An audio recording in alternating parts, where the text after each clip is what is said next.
Bajikan, Rahayu, Rahayu, Rahayu. Good afternoon, ladies and gentlemen, and welcome to the guest lecture Staff Inbound program organized by the Faculty of Public Health Universitas Airlangga. It is truly to be honored for us to have you all with us, whether on-site in Aula Sumarto and online via Zoom meeting. On this special occasion, allow us to extend our warmest greetings to the Honorable Dean of the Faculty of Public Health Universitas Airlangga, Professor Dr. Ratna Dwi Wulandari, SKM MKes. The respectable, all the Vice Deans of the Faculty of Public Health Universitas Airlangga, our distinguished keynote speaker, Professor Dr. Wahyun Lo, Professor Dr. Claire Cho Wan Yuan, and Dr. Analakshmi Loganathan. And then last but not least, our beloved participants who are joining us today, both offline and online. Welcome to this academic gathering. We would like to once more extend a warm welcome to everyone joining us today, both those who are present here in Aula Sumarto and those joining us in Zoom meeting. My name is Aurelia Saraswati. And I'm Wahyu Kurniawan. And we are honored to serve as your moderators for today's agenda. Okay, ladies and gentlemen, to begin our program properly, let us take a moment for opening prayers. So for ladies and gentlemen, prayers can be started. Prayer finished. Now, to officially open this event, I would like to invite the head of the Department Health Policy and Administration, Ibu Inge Damayanti, SKM, MKes, MPH, PhD, to deliver the opening speech.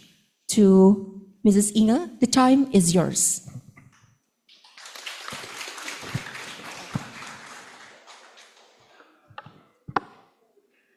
Okay, thank you so much, Wahyu and Aurel.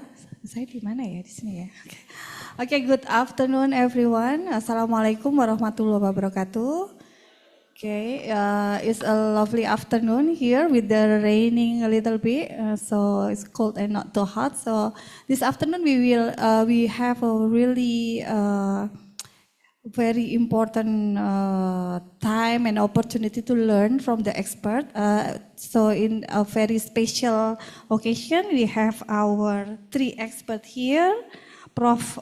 Dr. Wahyun Lo, and then Professor Dr. Claire Chu Wan Yun, I'm sorry for the misspelling, and then Dr.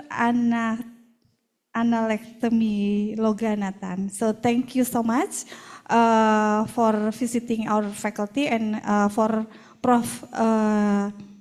Wahyun Lo. I think this is not the first time we have a collaboration. I think it's already like 4 or 5 years in collaborating with the staff from the Department of Health Policy and Administration and also from other department as well. So thank you so much for the student who joining us. So today we have a mix of students. We have a student from the undergraduate degree and also master student. And also I'm welcoming, we have like almost 100 participants online. They're really enthusiastic to learn from you. So this afternoon we will have 3 different topics, and also I encourage the student to ask so many questions as possible if time permit. Okay, maybe that's all from me, and I would like to thank you so much for Professor Nyoman and also Bu Dr. Dia and also Pak Dr. Visto, who also helped to arrange this guest lecture this afternoon. Okay, thank you so much, and hopefully you will have a great lesson and also fruitful discussion. Thank you, Aurel and Wahyu. Assalamualaikum warahmatullahi wabarakatuh. Thank you very much, Ms. Inge, for delivering the opening speech. Ladies and gentlemen, distinguished audiences, while we are getting ready to start with the main session, allow us to share a little about today's program. This guest lecture is part of the Staff Inbound program in Universitas Airlangga. The purpose of this program is to strengthen collaboration between institutions, exchange knowledge, and provide a platform for sharing expertises. What makes this program special is the variety of topics that we are going to explore today, from strategies on publishing in reputable journals to the opportunities and challenges of using artificial intelligence in academic publishing, and finally to the important issue of breastfeeding policy in Malaysia and also its impact on the public health. All of these are connected to our missions as a public health professionals, advancing research, improving practices, and also influencing policy. All right, Aurel. So I believe that through this session, we can gain not only a theoretical knowledge, but also the practical insight that can guide us our own academic journeys. So it also a chance for us to learn directly from the expert, and we should make the most of this opportunity. And we can to encourage all the participants to listen closely and then to prepare your best questions for the next discussion session later. So this is a rare chance for all of you guys to make a dialogue with our speakers and broaden from our perspective. Moving on to the next session, ladies and gentlemen, it is my great honor to welcome and to introduce our very first distinguished speaker, Professor Dr. Wayun Lo, Honorary Professor at the Department of Social and Preventive Medicine, Faculty of Medicine, University Malaya. To the operators,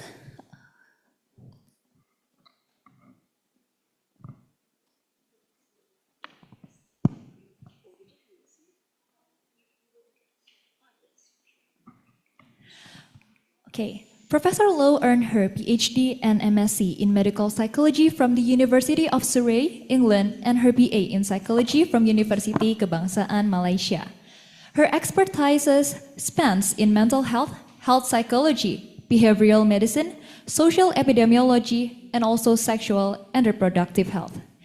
Professor Lo is also the former president of the Asia Pacific Academic Consortium for Public Health, or APA-CPH, and currently serves as the editor-in-chief of the Asia Pacific Journal of Public Health. Professor Lo is also a fellow of the Academy of Sciences in Malaysia and has served as an advisor to the Ministry of Health Malaysia, WHO, and other international bodies as well. With an extensive record of publications and awards, Professor Lo is recognized as one of the leading figures in public health, mental health, and also reproductive health in the Asia-Pacific region. Without any further ado, ladies and gentlemen, please welcome Professor Dr. Wayun Lo.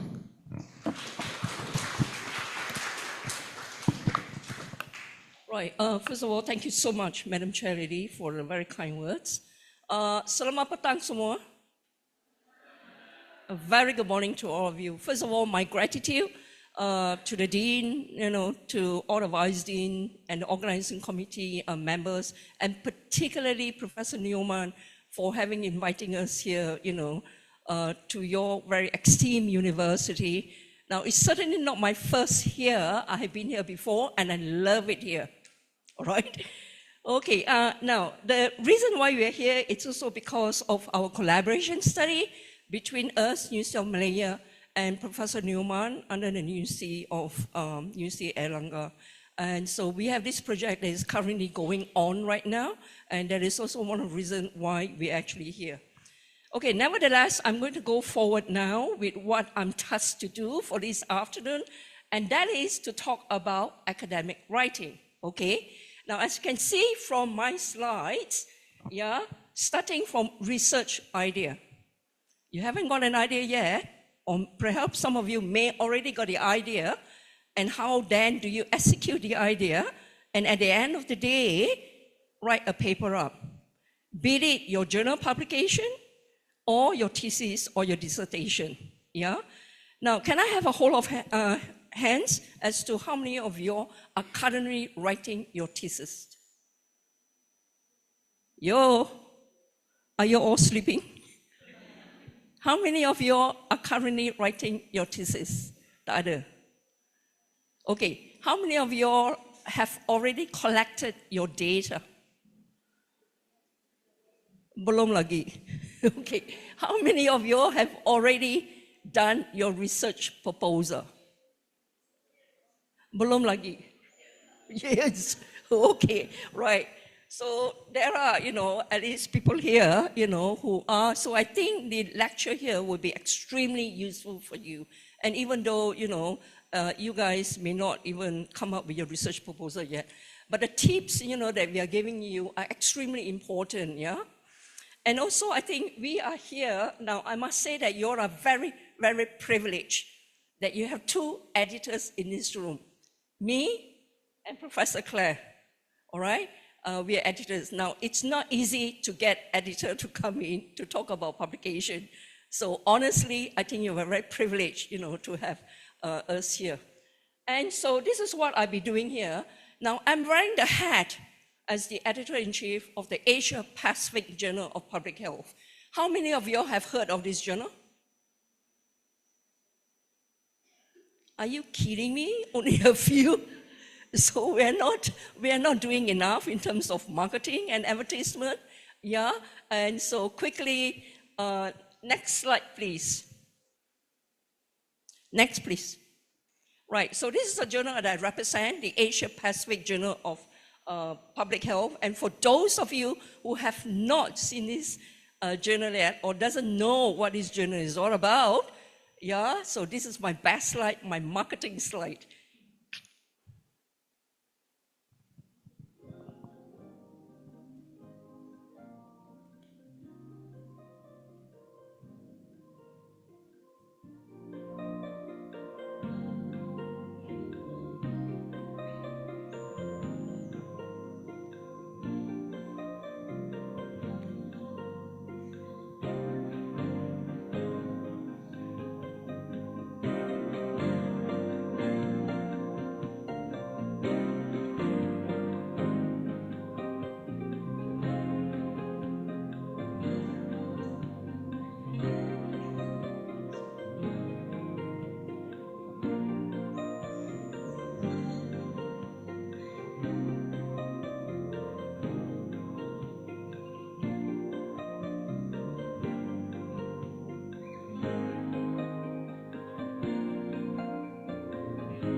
Right, so that's the journal that I represent, the Asia Pacific Journal of Public Health. Now, the journal doesn't belong to the University of Malaya, where I belong, all right? It belongs to APAC, Asia Pacific Academic Consortium for Public Health, APAC, all right? And this APAC consists of 86 schools of public health in the whole Asia Pacific region.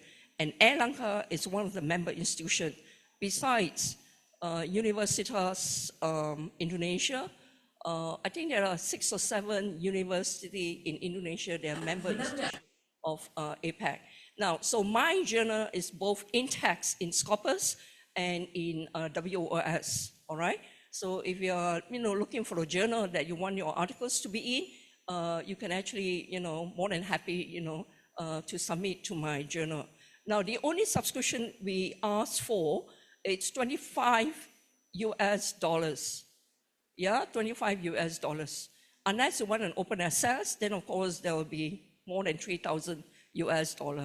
So on, apart from that, the general one will be just $25 US. Okay. Now the journal belongs to Asia Pacific region. It doesn't just belong to me. It also belongs to you. It is our journal, and this is where I need you to support the journal by submitting your quality articles to my journal, yeah? So as to improve, the impact factor of the journal, okay? So that's the journal I represent. Next, please. Right, so what's the reason why we are here? Now, can you tell me how many of you are forced by your supervisor, your lecturer to be here? All of you are forced, right? Because you have a KPI, you need to publish your paper before you can actually graduate. Am I right? Yeah, you have to graduate. And even for academics here, you have a KPI. You want to get your promotion, how many papers you must, come up with. And that's the reason, guys, that's the reason why your lecturers are pushing you to publish. All right. Now, guys, it's a win-win situation. You win, you get your degree, you get your graduation. Yeah, they will get their job confirmation, they will get their promotion and whatnot. Okay, so we all are here, for one purpose, is to bring our university up, yeah, in terms of its ranking, all right? And so that's the reason why, academic writing is important. Academic writing, when you write, it's a means of communication. Why do you write? You want to share your findings with the rest of the world. The rest of the world here, meaning the scientific community, your public health expert there, yeah, from around the world. So you really want to share those findings, with them. And that's the reason why you need to write, yeah? And in order for you to write, you want to write it in a very well-respected journal, a journal that is respectable. And of course, all journals, most journals, I would think all the articles are peer-reviewed, yeah? The minute you submit your article to a journal, it will be peer-reviewed by experts, yeah? Experts in your area, public health area. And like I said again, you have findings, you want to share your findings with the rest of the world, yeah, your discovery. And at the end of the day, you want to progress, scientific knowledge, yeah, in terms of the health incomes, in terms of, the well-being of the community that you are researching in. And of course, in terms of fulfillment, the organizational fulfillment and your own personal fulfillment as well, that is to graduate on time, all right? Next, please. Right, the other reason why we need to publish is because of visibility and impact. Now, the very notion of publish or perish will always be there, as long as you are in the academia, yeah? Now, the minute I search for your name and I cannot find any papers, that means you're out, you're perish, all right? So it's very important that you do need to publish so that when I type your name, pop, your paper comes out. So I know you're still alive, all right? So that's very important. So publish or perish is there to stay, whether you like it or not. It's part and parcel of being in academia, yeah? So being, academics, in higher learning institution, we do need to publish. And professional and academic gain, this is your own professional and academic gain, yeah? For the students here, you need to graduate. So you have no choice because university requirement is for you to come out with a paper.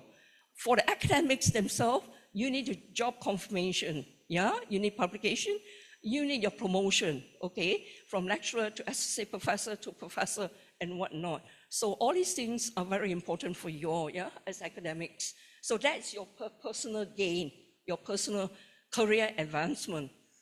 But what does a university gain from your publication? University ranking, yeah? Now, how they do the ranking? It's very important. Your affiliation is very important. When you write an article, your author there, as an author, you have to put University Airlangga. That's very important. So when you do the ranking, they're going to type University Airlangga, all the papers will come out. And that's how they count the publication every year, yeah, how many that you're having. So it's very important, yeah, when it comes to university ranking, okay?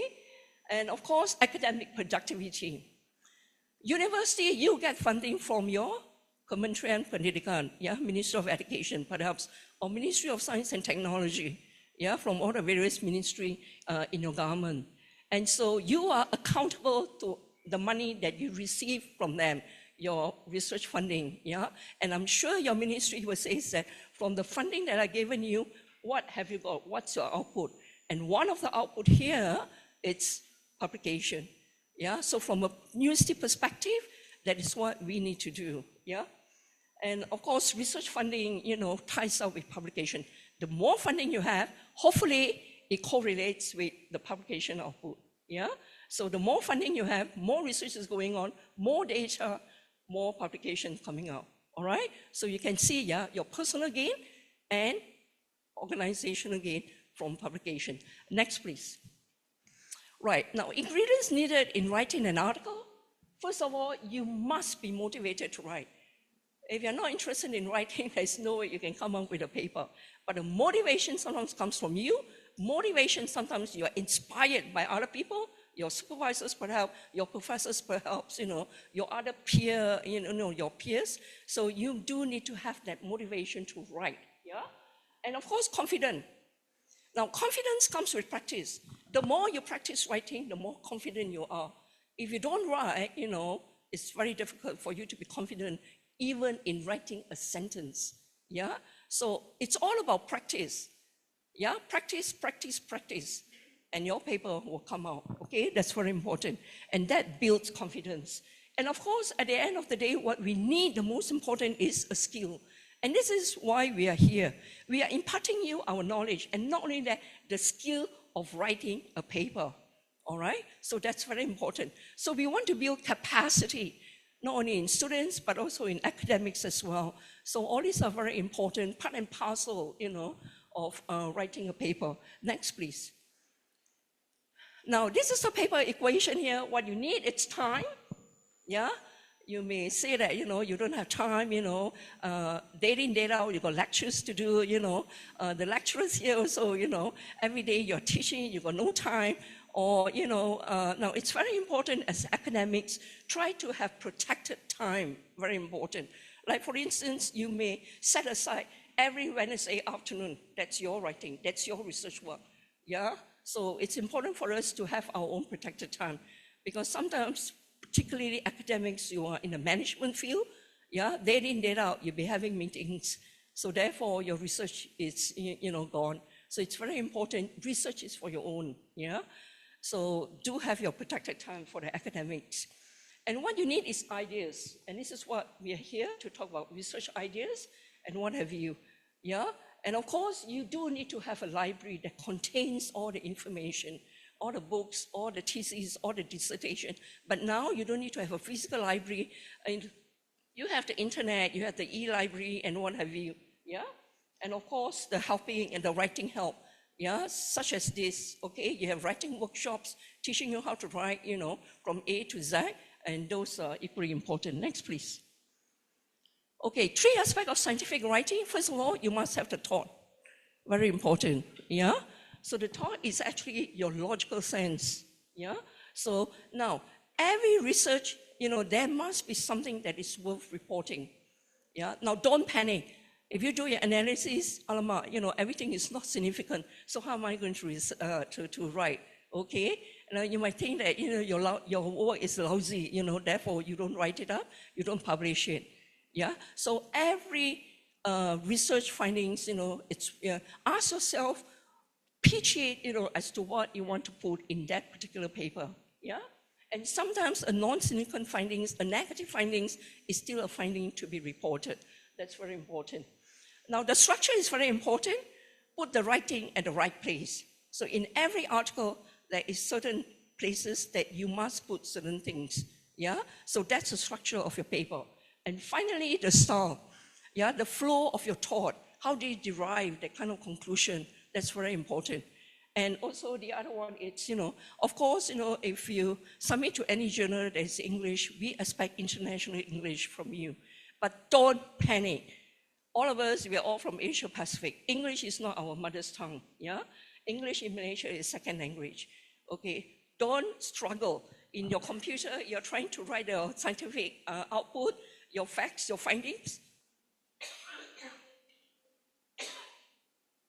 Your facts, your findings, yeah? And then you're struggling your English, your grammar. Now, you can imagine, yeah, the whole day, you got only one sentence. Why? Because you're struggling with your English. Yeah. Now, you are the scientist, you are the researcher. Get your findings right. Nobody has the findings, you yourself got the findings. So it doesn't matter it's broken English or whatever, just type it out. Okay? At the end of the day, before you submit, get a copy editor to check your English. Yeah, very important. All right? So you get a copy editor, or you get somebody who is good in English and get him or her to help you check, yeah, your English before you submit. Next, please. Right. Now, where and how you get research ideas? You have to read, and read. It's all literature review, yeah? That's where you get your ideas from, yeah? Very important, yeah? You go to the library, you talk to people, you talk with your supervisors, your lecturers per se, and then sometimes you do get the ideas from them, from the literature, or sometimes ideas come from your practice, yeah? Teaching, sometimes when we teach, there's certain things that we want to, examine, or, if you're in a clinical practice, it comes from your practice, the idea came from a practice, and so you want to test it out in a research, yeah? So your ideas can come from anywhere, all right? From conferences you attend, yeah, conferences are a great place, where you can get all your research ideas, yeah, and of course, in a social network as well. Now, try to identify research gaps in the literature. Don't read for the sake of reading. Read your article critically, very important. And critical appraisal, again, is a skill, yeah, where we teach our students how to appraise an article properly, so that at the end of the day, you'll be able, yeah, to abstract the research gaps. Now, you must have a very clear research question, yeah, or your hypothesis, okay? Now, it's very important we look at novelty, particularly master's, PhD student, or your thesis, yeah, it's the novelty that an examiner looks for, yeah, something new, okay? If you're doing something that someone has already done, why are you wasting your time doing it, all right? So the novelty is very important, yeah? And how relevant it is, in the present, now and then, all right? So, or, relevant in your society, in your culture, that's very important, okay? And feasibility as well. So both the conceptual and practical use is very important when you're thinking of a research, yeah? Next, please. Right, the literature review, again here, I stress on critical appraisal, yeah? Students need to know how to actually read a paper. Don't read for the sake of reading, yeah? So there are certain things that you are able to pick from a certain article and justify the study in your literature.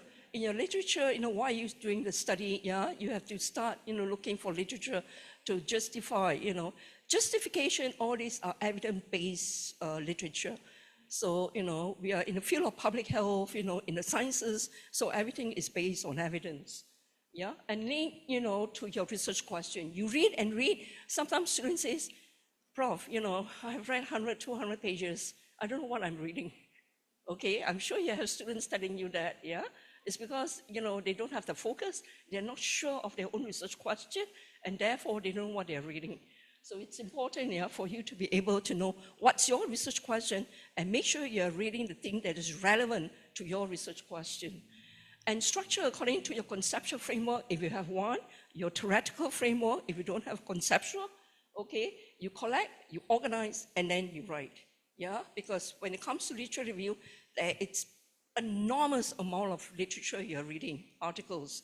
So as to then you start thinking, how are you going to organize all these things? Yeah, next please. Okay, writing a manuscript, I'm going to move forward. Now, we use this acronym IMROD, right? Remember IMROD, yeah? I stands for introduction. What question are you asking in your research? Okay, what's your research question? What's your research objective? Yeah, that's your introduction. Your introduction must talk about all these things and justify why you are doing a subject matter. Say like, for instance, you are looking at obesity. Why is obesity so important? Do you have statistics to back you up that obesity is an important area that you are researching into? Yeah, and look for literature that pertains to obesity. And next will be method. How was it done?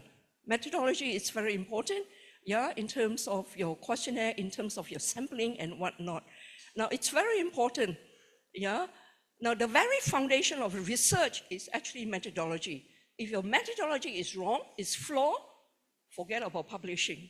Yeah, you can also fail your whole work because it's wrong. Your design is wrong. Your methodology is wrong.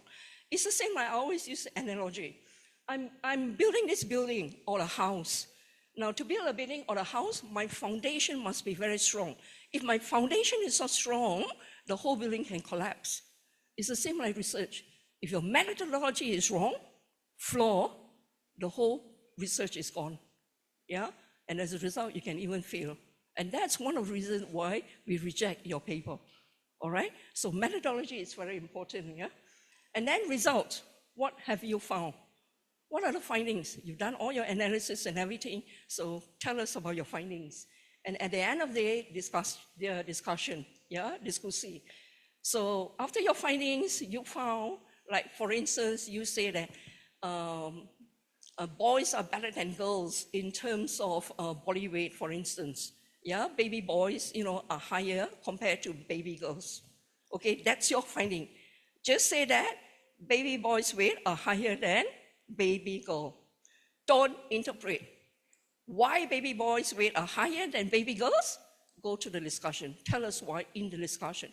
In the results, don't interpret. Say exactly what your statistic analysis tells you. Full stop. Faham, yeah? Okay. As to why, go to the discussion and tell us why baby boys' weight are higher than baby girls. Okay, are you clear? Yeah? Right. And that's discussion. It's all about interpretation. Yeah? Results, don't interpret. Okay, write exactly what your statistical analysis tells you. Next, please. Right, research design and methodology. Okay, the types of study design. Now tell me, what are some of the study design that you are doing?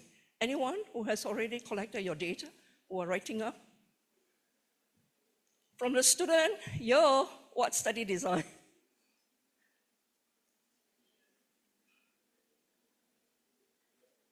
I can't hear. What kind of study design that you have been taught? Qualitative and quantity. Cross-sectional study, cohort study, case control study. Yeah, what else? Now, are you all doing quantitative study or qualitative? Anyone doing qualitative study? So who use interview? Who use interview to get data? Who use focus group discussion to get it?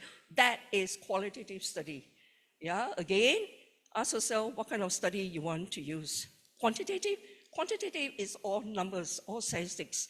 If you have a flair for numbers, go ahead and do your quantitative.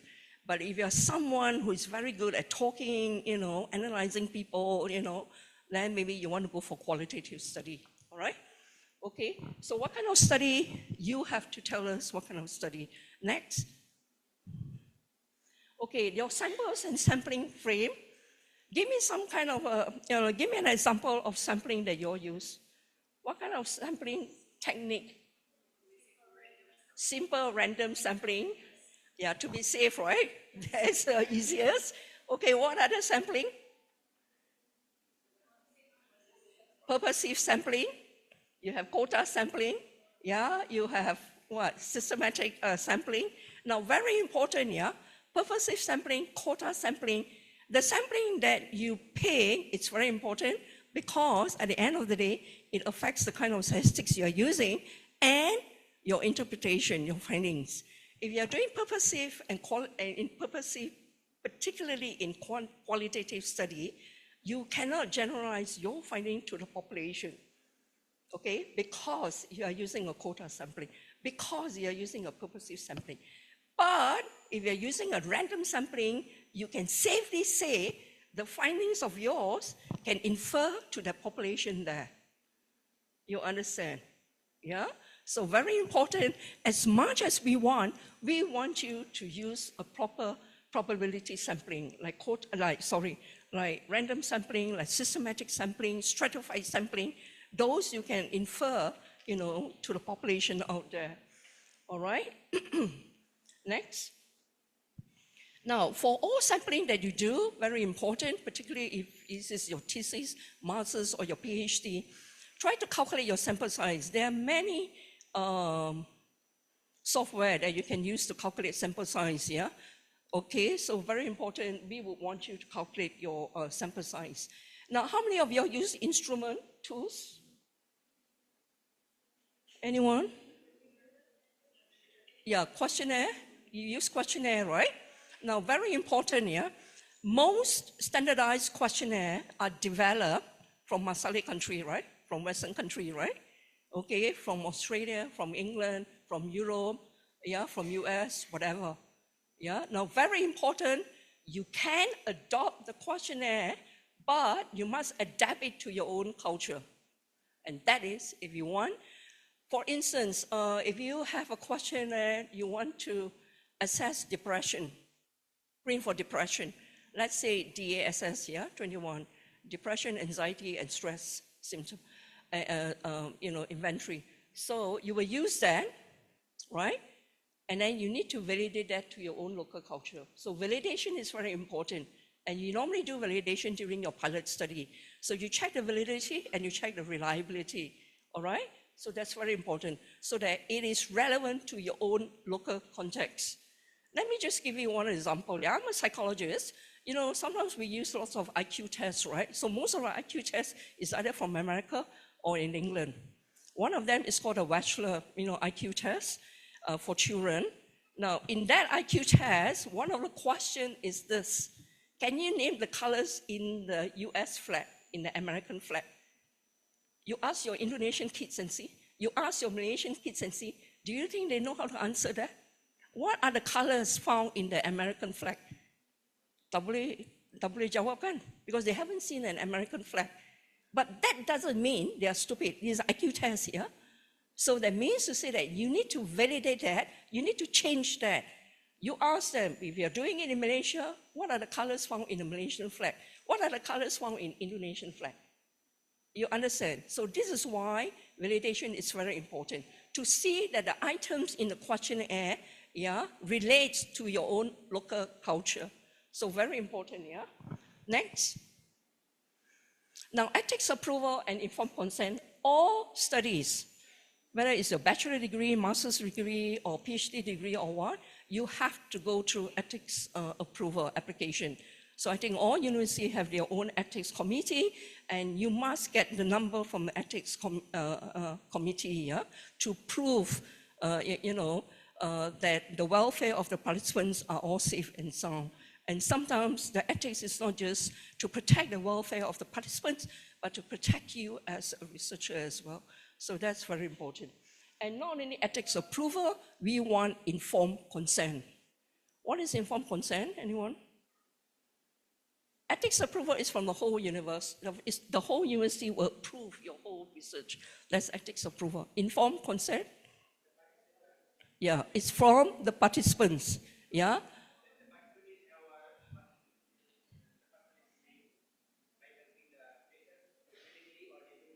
Yeah.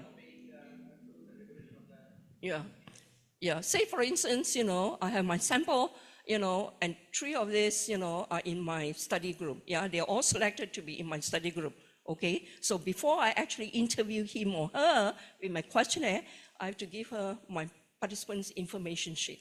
I have to tell her what the study is all about, whether she agrees to be interviewed. That means I'm not forcing her, blah, blah, blah. And then she has to sign the informed consent. If she signed the informed consent, that means she's willing to take part in my study. If she didn't sign consent, that means she's not agreeable. She cannot be in my study. Yeah. Now, I'm not forcing her. It's voluntary. I have already told her all my objective and everything. And if she's willing to be part, then baru he signed the informed consent. So informed consent is very important, yeah? Meaning to say that you're not forcing people to actually study. Now, if you were to talk about informed consent, there is a power imbalance here. I'm your professor, I'm your lecturer here. I'm doing a study giving you all. It's difficult to say no to me, right? Right? Okay, so again, there is this power imbalance. Or some people, they go to the army, yeah? So they are doing studies on the cadets, So the person who is the researcher is actually the captain or the lieutenant or the major. So it's very hard for them to, say no, to them. So again, it's this power imbalance that one has to correct. The ethics committee, will then advise as to how you should get the informed consent. Next. Okay, next we are talking about planned data collection and data analysis, yeah, and how you actually collect your data and your analysis, yeah. I will go through in a different slide. Next. Okay, data collection and analysis. What kind of data are you collecting? Yeah. Again, ask yourself: is your study a quantitative study or a qualitative study? If you are doing a qualitative study, you interview them one by one. All right. Or you have a focus group discussion. Okay, you kumpulkan beberapa orang, and then you start temu juga di orang. Okay, so that's focus group, that's quantitative. But if you're doing a qualitative, then again, how are you going to administer the questionnaire? Yeah, so is it maybe through the telephone, you give the Google form or whatever, and then they start filling up the form? Or is it face-to-face, or you send it by poster or whatever? Yeah, and the kind of statistical tests you use, statistical computer packages, yeah, what do you normally use here in your faculty, in your university? SPSS? Okay, Stata, SPSS, Stata, or, okay, depending on what kind of analysis, what kind of package, yeah, or analysis you are doing. And so you need to tell, us as to what kind of, and not only just the package, yeah, but the version you are doing, okay, like SPSS version 2023 or whatever. All right, and the qualitative data, what kind of analysis are you doing? What kind of software? The software may be Atlas, maybe, NVivo or whatever. And of course, during data collection and analysis, make sure you answer all your study objective. The questionnaire that you have, make sure you have all the variables. So at the end, during your data collection, you collect those particular variables. Okay, next please. Okay, ethics approval and informed consent. I think I have done this. Now, the last one is many journals will decline if you do not have an ethics approval. The first thing we do when your article comes in, to our office, we look at the methodology. If you don't have ethics approval, tendang balik, reject. That's, yeah, it's a desktop reject. Okay, next. Okay, now whatever I've said, you can check in this, we normally, the IMRAD that I'm talking about comes from here, yeah, International Committee for Medical Journals Editors.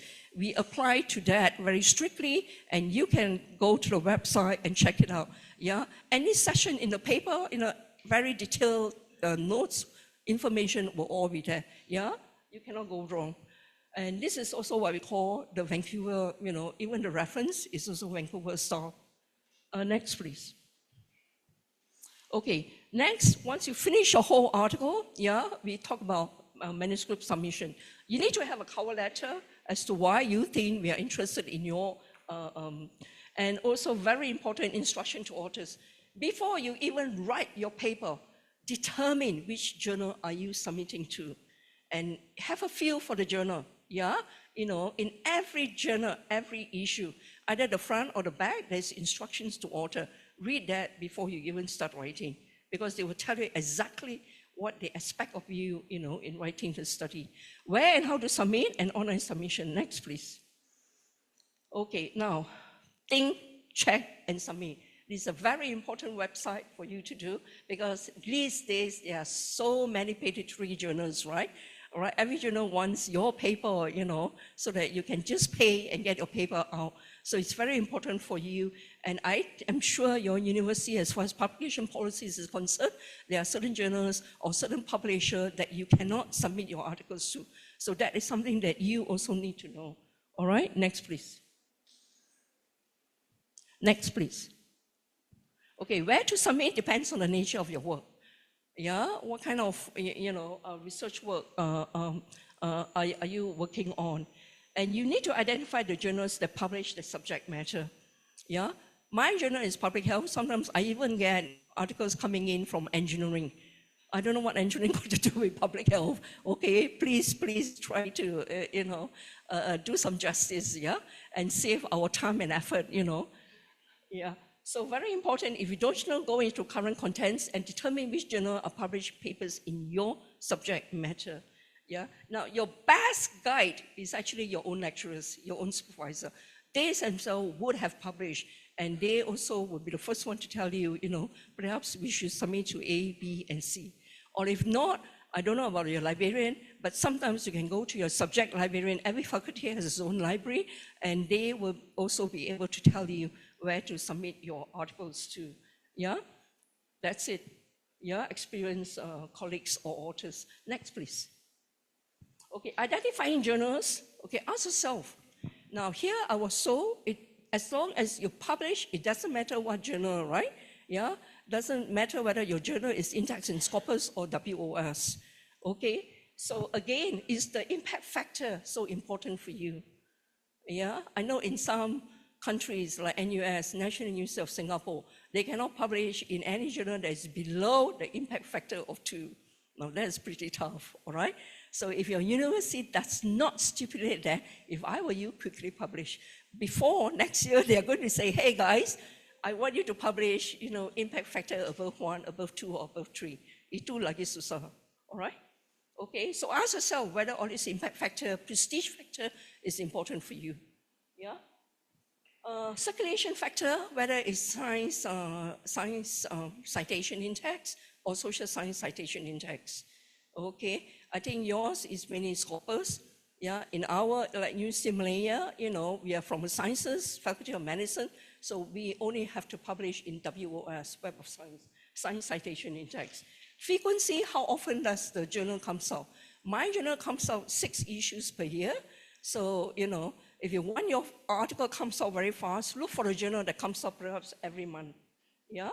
Okay, so again, ask yourself, is the frequency important for you? And also your audience, your reader. Okay, ask yourself, you have this article, who are your readers? Now tell me, my journal, Asia Pacific Journal of Public Health, yeah, compared to a journal called Public Health Policy. Which one is a specialized journal? Which one is a general journal? Yeah, Public Health Policy is a very specialized journal. Public Health, my journal, is a very general journal. Okay, another example would be this. Malaysian Medical Journal, compared to a journal called CHESS, which is a specialized journal, which is a general journal. CHESS is a specialized journal. They only take articles pertaining to CHESS, maybe respiratory diseases or whatever. But the Malaysian Medical Journal is very broad, very general. Anything that deals with medicine, semua boleh masuk. Do you understand? So ask yourself, you have an article, should you send it to a general journal or should you send it to a specialized journal? That, you are the author, you decide. Okay, next please. Okay, which journal? Now, there are many different types of journal. There are, your own local journal, and perhaps some of your own local journal are written in Indonesian, in your own language, yeah? So if your university doesn't matter, you can go ahead. Or some are regional journal, like my journal, Asia Pacific, that's regional, or some are international journal. Now, it doesn't mean that you have a paper submitted to publish in an international journal. That paper is more important than a local article. It doesn't mean that way, yeah? Because sometimes the context, yeah, that is more important in Indonesia, rather than you submitting to an American journal. So the American journal says, what is this? Then they will reject you. So to me, guys, I always believe there's a home for every article. Choose the right home for your article, all right? Okay, and of course, you need to get to know the journal you're submitting to. Next, please. Okay, categories of once you have submitted, yeah, your article, to a journal. So this is the decision that we, next, yeah, next. Okay, these are the decisions that we make, yeah, all right?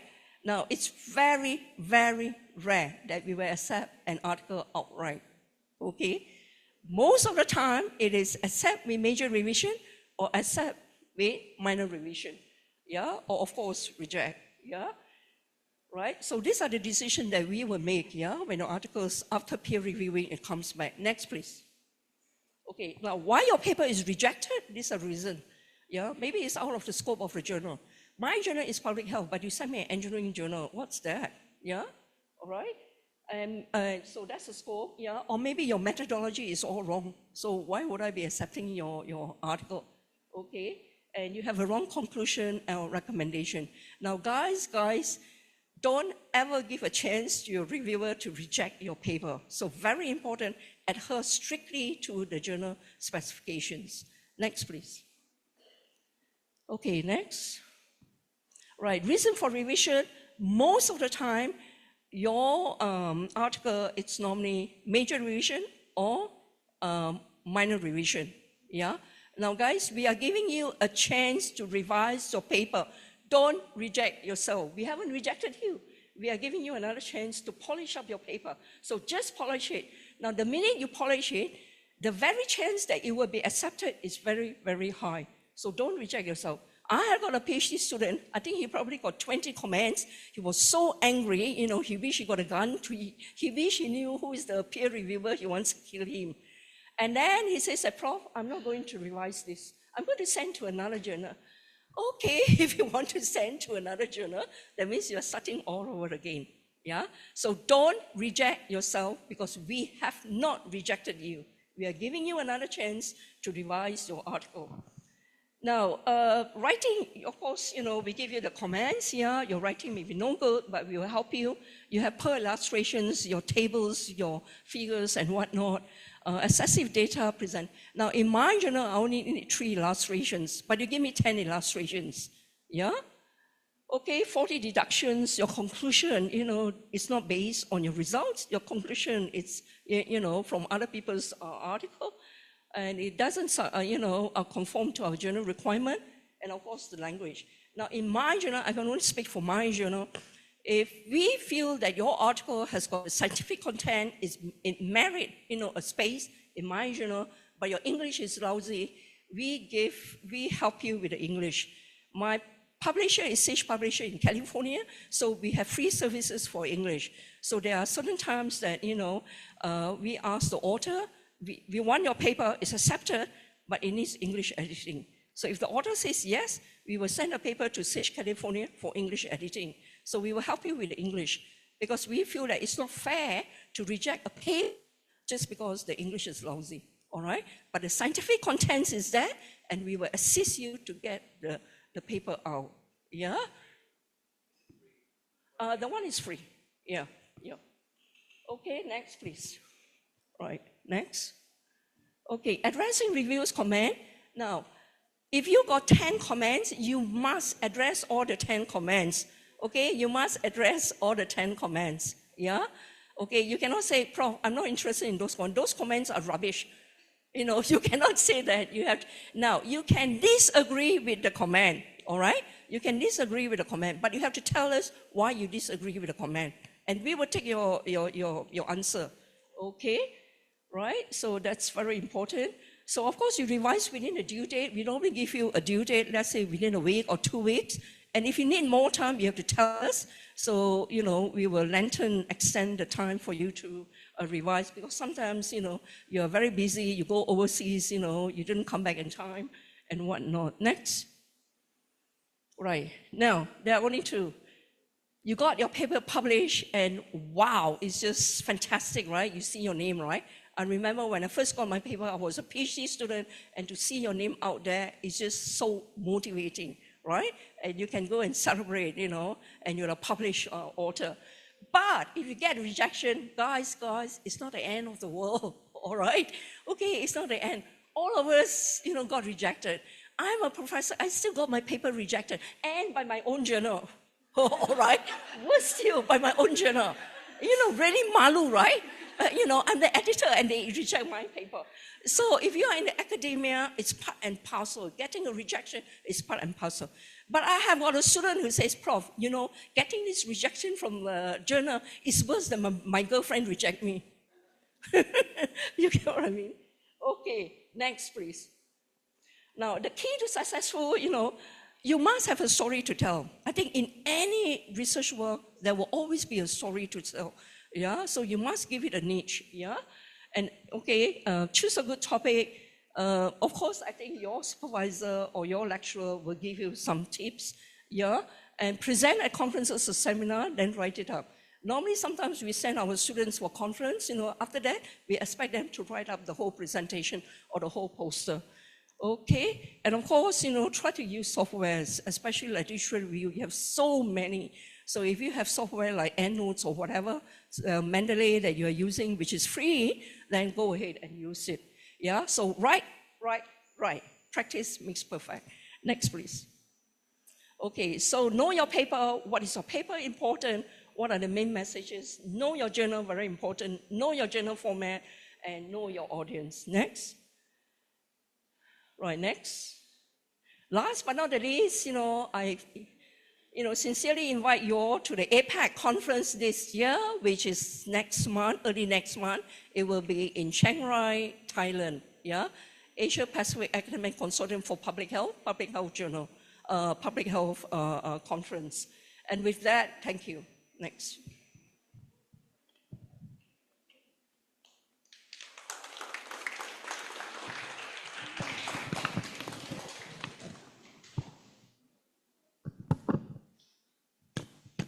Okay, thank you so much, Professor, for your insightful presentations regarding the materials on the research strategies. Before we move on to the next session, I would like to inform that we will be hearing all of the presentations first, and after the presentations be all being delivered, we will begin to proceed to the question and answer sessions in the end of our sessions due to time constraints. So, without any further ado, it is my pleasure now to introduce our second speaker of today, Professor Dr. Chu Wan Yen, Claire Professor at the Department of Social and Preventive Medicine, the Faculty of Medicine, University Malaya, Malaysia. To the operator.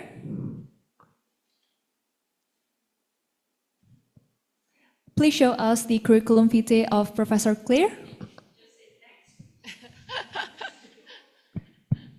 Okay, Professor Claire holds a PhD in social epidemiology from the Queensland University of Technology, Australia, along with advanced degrees in medical science, applied statistics, and also health data science. Her expertise lies in social epidemiology, particularly in interpersonal violence, elder abuse, child maltreatment, adolescent health, and also technology-facilitated abuse. She is also skilled in biostatistics and research methodology. She is an active member of the WHO Intervention Accelerator to prevent abuse of older people under the UN Decade of Healthy Aging and has worked as a consultant for UNICEF, WHO, Malaysia's National Population and Family Development Board. With more than 100 publications in international journals and as an associate editor of the Asia Pacific Journal of Public Health, she is highly respected in this field. Please join me in welcoming Professor Dr. Chu Wan Yen Claire. Hello. Thank you very much, Madam Chairman. I would like to thank first the UC of Erlangga for inviting, give me this opportunity to share my experience here, what I know about this particular topic. The other one is all the Vice Dean, Head of Department, and Prof. Nyoman for actually, for bringing us here. So it's a very exciting experience for me as well because this is the first time I'm here. Okay. Okay. Today I'm going to speak about using AI in publishing. What are the opportunity, challenges, and also ethics and best practice. Okay, the AI now is a buzzword. Okay, everybody talks about it. Okay, but in terms of publishing, what are the issues that we need to face? What are the opportunity that we can use using AI tools? And as a student, as an author, because I understand you all have bachelor students, postgraduate students as well, right? Who need to publish. So what kind of roles do you play? Next, please. Okay, disclaimer. Okay, first, next, I'm not a computer engineer. So if you ask me what is the mechanism of AI, sorry, I couldn't answer you. Okay. Okay, I'm not an AI expert, but what I'm trying to do here is to share with you my experience as a user, okay, as a teacher, And next, I'm not IT savvy, the other one. But next, okay, so next as well. Share the journey from the perspective of a user, and I'm a lecturer, so I'm a teacher as well in the university.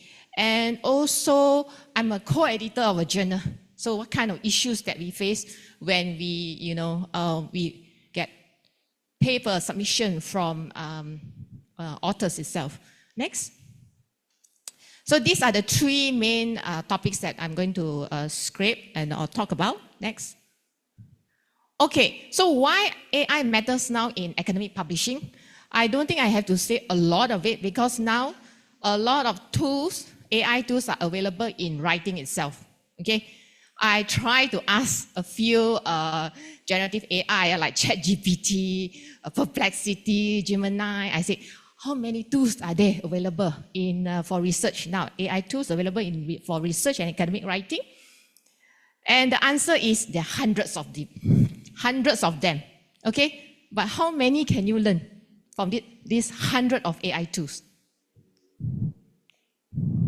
I think I can only catch up like 3 or 4 only. Okay, so there is a lot of the different tools that is used for different tasks.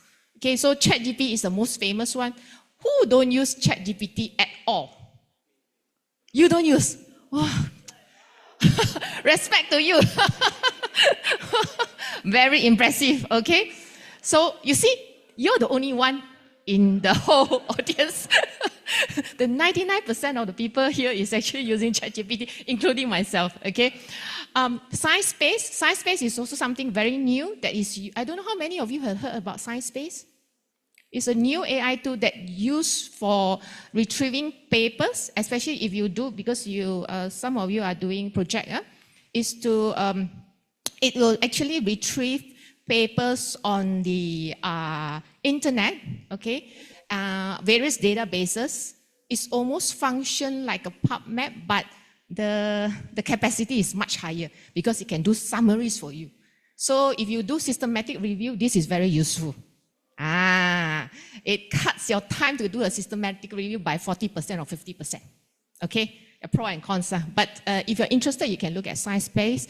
Qbot, of course, we all use it to paraphrase check our grammar and plagiarism, possibility of plagiarism. So why AI matters now? Because it's already exists in our academic workflow. Like it or not, they are here to stay. Okay, whether you want to use it or don't want to use it, it's going to be around. And also there's increasing journal policy requirement for you to actually acknowledge its existence. Okay, so like it or not, we have to do something about it. Next. Okay, so have you used AI in writing? I'm sure everybody does that, except for our Weinstein. Okay, so we use it for grammar polishing, we use it to summarize an article, we use it to draft an abstract. And you see, these are all the different software now, AI tools that are available. This is just a few, maybe only like 1 or 2% of it. So what else do you use for, what tasks do you actually ask AI tools to do? Beside these 3. You even ask simple things like, how's the weather tomorrow, right? What should I... So even, daily tasks, things like, can you write a recipe on how to make pasta, those sort of things. So can you imagine the AI tool has a lot of work to do, okay? A lot of things to learn. Next. Okay, so just a cartoon from the website. When they say AI will integrate seamlessly in the workplace, we always say that there's a buzzword, seamlessly in the workplace. But I think I'll be the one who actually struggling very hard to keep up with all the development of AI tools. I am sure that we have some lecturer here. How many of you actually are struggling to learn AI tools? Because your student is actually faster than you, So you have to keep track. I always find that I'm behind them. Okay, next. So these are some of the things that, as an educator, that we have to face, dilemma we have to say. So this is just a very interesting slide on the evolution of tools that we use for research. I have gone through the era, the pre-internet era, when last time when I need to find a journal article or looking on a research topic, I actually have to go to the library. I don't know how many of you actually went through the era where I have to go to the library, go and look for the catalog, card catalog, okay? And then I said, oh, this is the paper I want. So I asked the librarian to, take the journal or basically give me the paper that I want. Okay, then we go through this process of internet and search engine where it's developed in the 90s. So we have things like Google and Yahoo. So it concentrate on keyword search only, correct? So we all went through that, huh? Okay, use keyword search, but I don't know how many of you actually use Yahoo anymore. Nobody, right? But I remember my first email was Yahoo, right? Yeah, you see. So what happened to Yahoo? I don't know, but you see. Okay. So and then after that we have academic search too in the era of 2000. We have Google Scholar. Okay. So and then we have open database. We have all the open database that we can find research article that we wanted. And now with Gen AI tools, just within the 20 years, we have all these AI chatbot, search engine, generative AI research tool, and they can even do deep research, okay? And all this, now AI agent. I'm trying to understand what is AI agent, okay? So within a short period of from 2020 to 2025, 5 years, AI agent came in. Okay, next. So now what you see is that there is a shift in the skill required for a researcher. Okay, last time we need to just know how to collect data, understand research methodology, a different way of collecting data, and also how to do data analysis, learn the skill, And now we have to learn how to communicate with AI first. Okay, so that we know what tools to choose, and then so that tool that we choose can give us the right question, can help us to refine the question, and as well as get the desired result. And then now we have to do, besides that, we have to learn how to manage an AI assistant, we call that. Okay, so because all the AI tool actually depends heavily on what? Your instruction. How well you master the prompts that you use, the instruction that you use. So that's why now there is a shift in the skill required, besides you know how to collect data, you know how to do survey, but you also need to, learn another skill here now. Next. Okay, so this is something that I managed to sort of found from the website, is that this is a top AI tools for PhD researcher and scientific studies. So how many of you have used other than ChatGPT? What else do you use? Perplexity, okay, Perplexity. Anything else? Beside this, not here?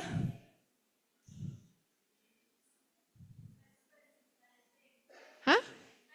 Sciencebase, okay, yeah, Sciencebase. So Sciencebase, So you see, there's so many of them.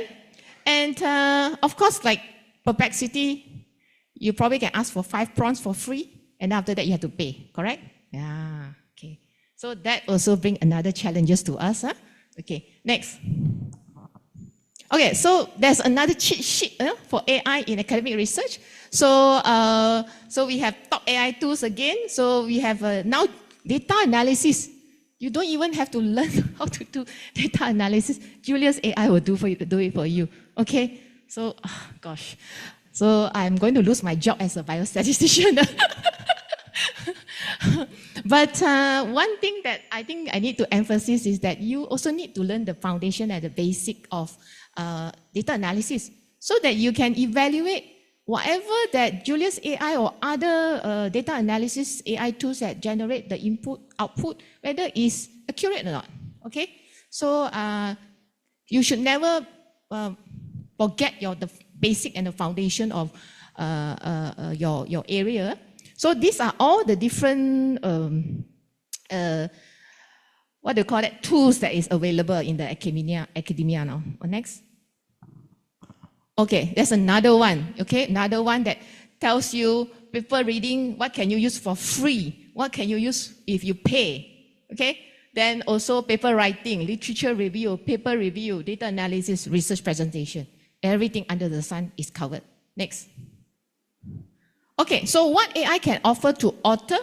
I'm going to look at it from 3 perspectives, because as an author, as an editor and journal, because I think we have some lecturer here, perhaps, that some of you might be editor of journals, right? So, and then the other one is as a reader or in academia. Next. So what are the opportunities for authors? I think this is quite self-explanatory. Next. It's basically, if you look at the AI workflow in the academic writing, it helps you to plan, okay? Because it helps you to outline your ideas and structure. It helps you to draft because it actually generates and organizes the content.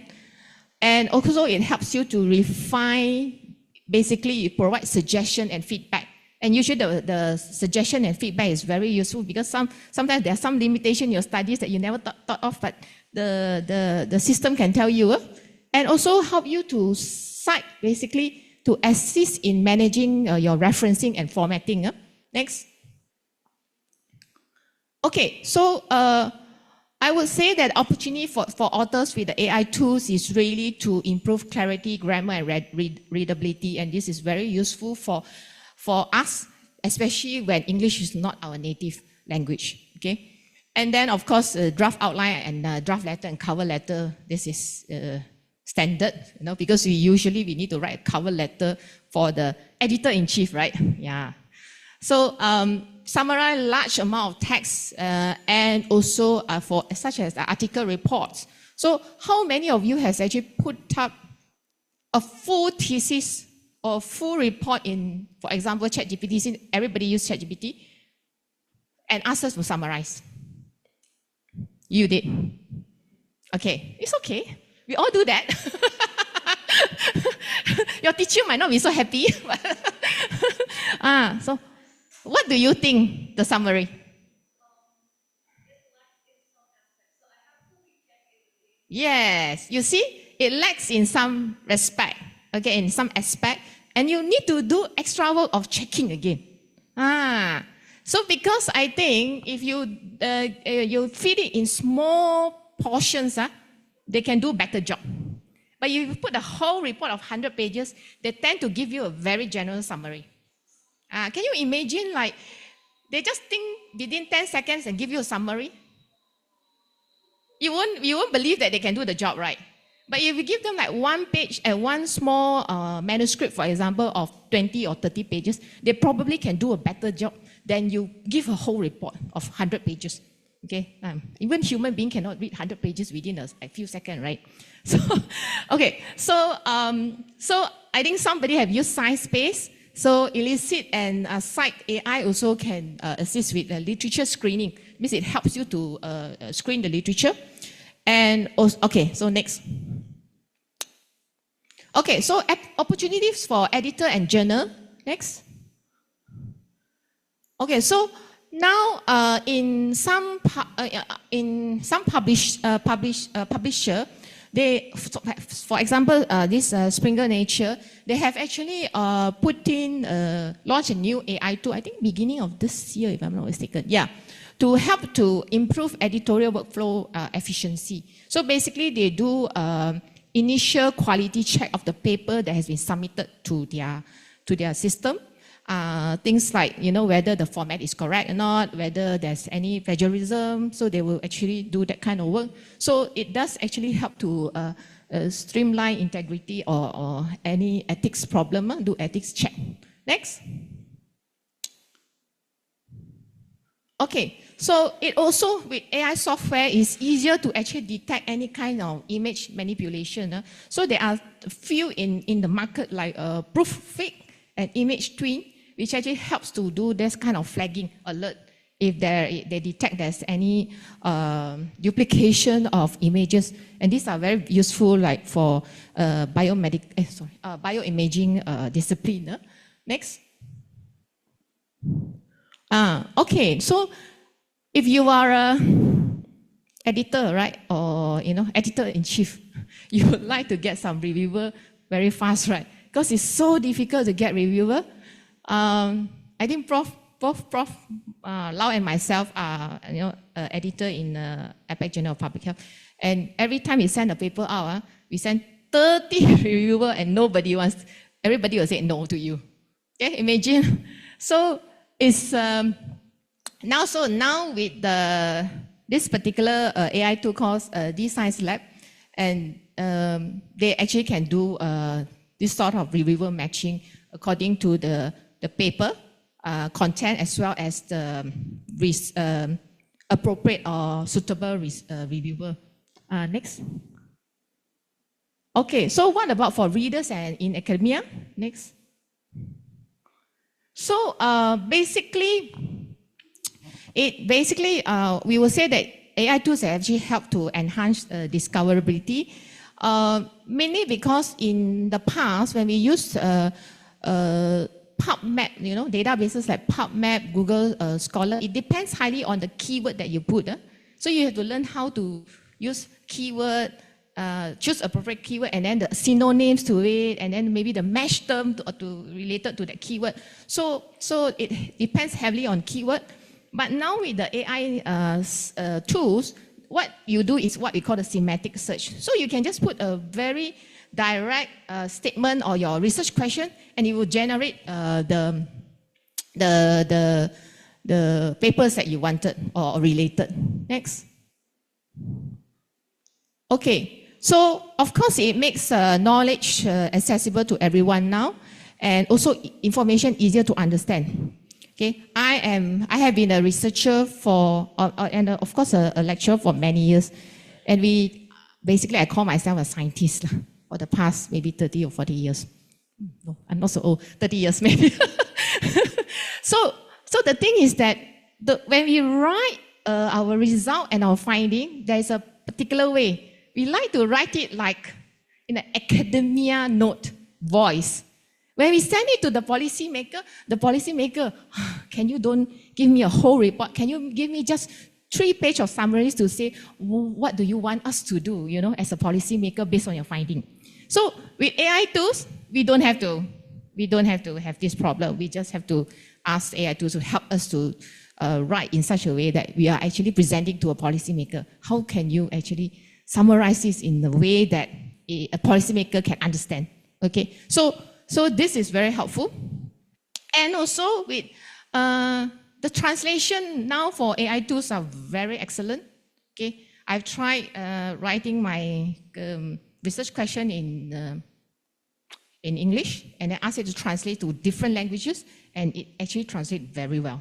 Okay, so this is, I would call this an opportunity for the academia as well as the research community as a whole. Next. Okay, what are the challenges using AI in academic writing? Okay, some of you may have known this, okay, and some of you may detect it yourself before. Okay, next. Okay, so in terms of accuracy, I'm going to show you some example, whether it's accurate or not. Okay, sometimes they generate incorrect or inconsistent or biased content. I think you all know about this term called hallucination, right? Hallucinate? Have you heard about hallucination? Yeah, I'm sure you all heard. So it happens in some of the AI tools, okay? And the thing is that you must understand that AI tools, some of the models, actually some of the AI tools have, when they run the search, they actually have access to the internet directly. That means they can actually scrape the data as live. But some of them actually don't. So it really depends, highly dependent on the model itself. And some models actually, they are trained on academic resources. And also if they have access to internet, it also heavily depends on what we call the metadata. So if for example, the paper, okay, is not in open access form. So it only exists as an abstract. So can you imagine the information that is scraped by the system itself is only the abstract. But you must remember how many of us can write very good abstract. Sometimes you don't, but maybe our findings are excellent, but we are not very good at writing abstract. So when they scrape the data, they only scrape the abstract. Sometimes you may miss the important information in the paper itself. Okay. And there are also another issue, okay, when sometimes the citations are real, but the statement from that particular paper is not accurate or does not reflect the information. I'll give you an example. Next. Okay, so I put an example here, which I play around with this. I wrote a prompt here. I said, saya sedang, since they are so good in other language now, right? So I want to test them also. Saya sedang menulis satu laporan mengenai isu subfertility di Malaysia. So subfertility, I think most of you know that a couple try to have children, but after 12 months of trying, they still don't get a children. So we'll group them as have issue of subfertility. And saya ingin mengetahui tentang prevalence subfertility. Okay, di negara ini berdasarkan kajian nasional yang sedia ada. Okay, I want to just look at national data. Bolehkah anda memberikan maklumat tersebut beserta rujukan akademik yang berkaitan? So this is my prompt. Okay, very long, eh? Okay, but sometimes you have to be very precise in your prompt. Okay, so what do I get? I hope you all can read. So I get. Can I have next so that I have get the red color? Next. Okay. Menurut kajian kesihatan dan morbidity kebangsaan NHMS 2019, this is the output that I generated. So prevalence subfertility dalam kalangan pasang berkahwin di Malaysia adalah sekitar 1 dalam 10 pasangan. So the rest just goes, I just read the first statement. But I already detect a problem. Okay?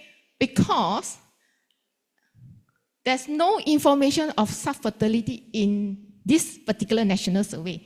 This national survey, actually we done it, is actually to look at it's a national health morbidity survey, we call that, and we actually conduct it to actually find out what is some of the health issues that we have in the country. So it's population based, but this kajian has never have done anything about subfertility. Okay, but it pops up this question, this answer. When you read it, does it sound like very convincing? If you read this, there is a proper kajian. There is a proper. They state the 1 in 10 pasangan. So if you don't know actually if you're not an expert in this area, or you actually don't know specifically that this kajian has never done anything on subfertility, you would have accepted. Correct? You would have accepted that this is the answer. Okay? So, next. Okay, so next. So this is the rujukan that they give, they provide me, yeah? Okay? And then the first one, can I have next? Next. Okay, this is a correct citation. There is such a citation in the this Institute for Public Health actually did have this report. Okay, but inside the report there's no relevant information. Okay, next. This one. Okay, this one looks like very convincing. Prevalence and Challenges Journal of Reproductive Health in Southeast Asia does not exist. I went to find in Google Scholar, PubMed, and everything. No, this one does not exist at all. So they fabricate this citation. So you must understand there are some issues with AI tools. Okay, so at the end of the day, you are the one have to be responsible and verify the information. Next. Okay, that one I actually ran it last year, 2024. Sorry, previous slide. I think somewhere in around last year, basically last year, about close to about a year before. This year, yesterday, I generate this again. Same question. I just copy, paste. Same question, and now they actually came out with this answer, which is closer to the truth. That means they're getting better. They're getting better. Okay. They're getting better. So they said setakat sumber awam yang tersedia ada, tiada kadar prevalence subfertility, infertility, peringkat polisi yang diterbitkan secara nasional, apalagi pecahan mengikut etnik. Okay, dari kajian this one. So what they are saying is true. But because I know the research area, that's why I am able to tell that this is true. But if you don't know the context, then you accept this as true. Or maybe you just say, don't know correct or not. Sometimes they hallucinate, right? So, and then all these rujukan, then when I look at all this rujukan, I check it, yeah, they are available. So they are actually getting better already, okay? Getting better. They are not perfect, but they're getting better over time, okay? Next. Okay, so the other limitation that we need to know is that AI tools may sometimes miss new evidence or updates because each different system model have a training cutoff date, which is important for you to know. Okay, so for example, ChatGPT actually their training date is September 30th last year. Okay, and then the other one like Gemini and Claude actually is January this year. Okay, why is it important? Because that means that AI knowledge have an expiry date. That means they are very good in terms of reasoning and give you the context based on the date they have been trained. Okay, so if you want to really fully capture your knowledge base for your particular research topic, then you may have to actually do extra search from the training date itself up to now. So even some of the model now has all this. They have this browsing function. Some of the model has browsing function, but sometimes it can just fetch newer information. But it cannot delve into the answer that they give it to you. Okay, so you have to be careful about this. Where do the training date cutoff point? Next. Another issue that we also realize with AI tools is that, I don't know, I think some of the teacher here would, or cikgu, dosen, they call it dosen, right? Dosen, may discover that out of the 10 reports that the students sent to us, 9 report looks like the same, sounds like the same, or the way they write like very flat, looks like, like from the same sources. So one of the things that we must understand is that the system itself, basically what they do is they remix the information, okay, and basically on the data they have trained on. Okay, so you have to be careful that sometimes the summary, I got 10 minutes left. Still a long time. Okay, so sometimes the summary generated is very surface level. Okay, you yourself have to actually add depth into that. So when you write your prompt, make sure that you don't just write a very broad prompt, but you need to actually write a very precise prompt. Next, I'll show you example. I hope there's an example here. Okay, I put this. Usually I'll ask the student, to actually try to generate this, but anyway, I only have flow minute, so I better. Okay, I said write an abstract about obesity and AI-based apps. So I just want to know obesity and AI apps, how do they work? Okay, next. And I generated it in a few days ago. So this is the information or the paragraph that I gotten from ChatGPT. Okay, I haven't tried other, but I just tried this. So you see, when you look at the abstract, what can you say about this?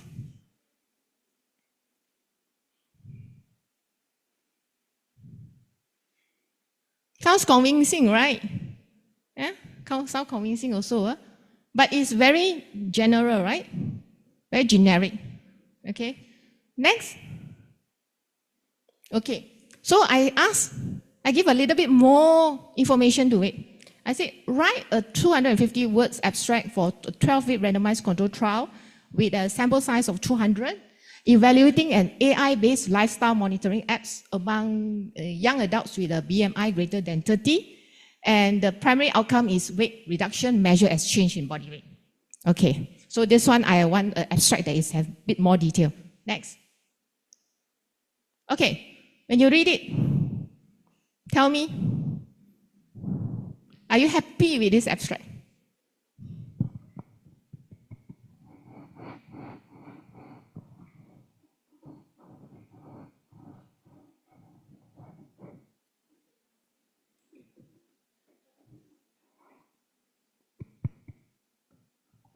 If you're happy, why? If you're not happy, why?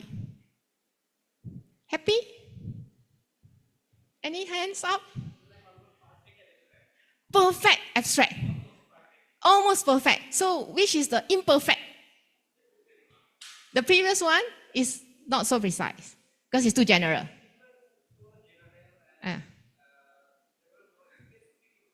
Okay. So previous one is too general. This is more structured. And okay, good. There's one good try. Thank you.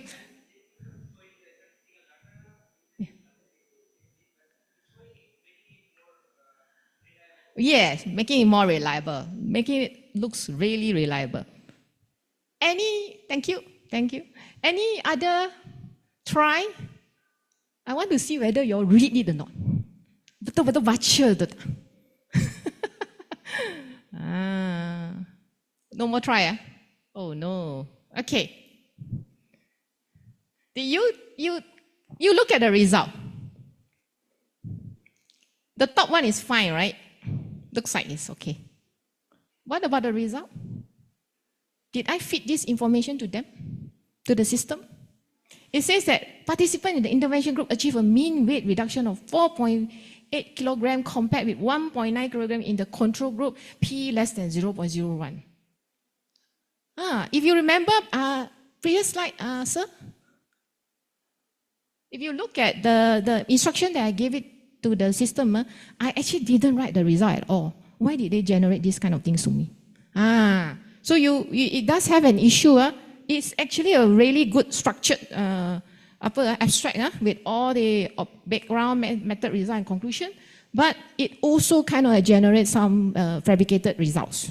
So we have to be careful. You have to read. I have 5 students, they got just copy and then they just paste into the thesis or project or assignment and then send it to us. Then we try to go and link the result with their, their abstract with their result. It doesn't gel at all. Okay, so we have to be careful. Okay, next. So bias and fairness is also another issue. One is that because, remember, a lot of these AI tools are trained on data set that is predominantly based on databases from English language and Western publication. Okay, this is something that we have to be careful. And because I think there are a lot of countries that have a lot of studies, for example, in Asia, in China, in Korea,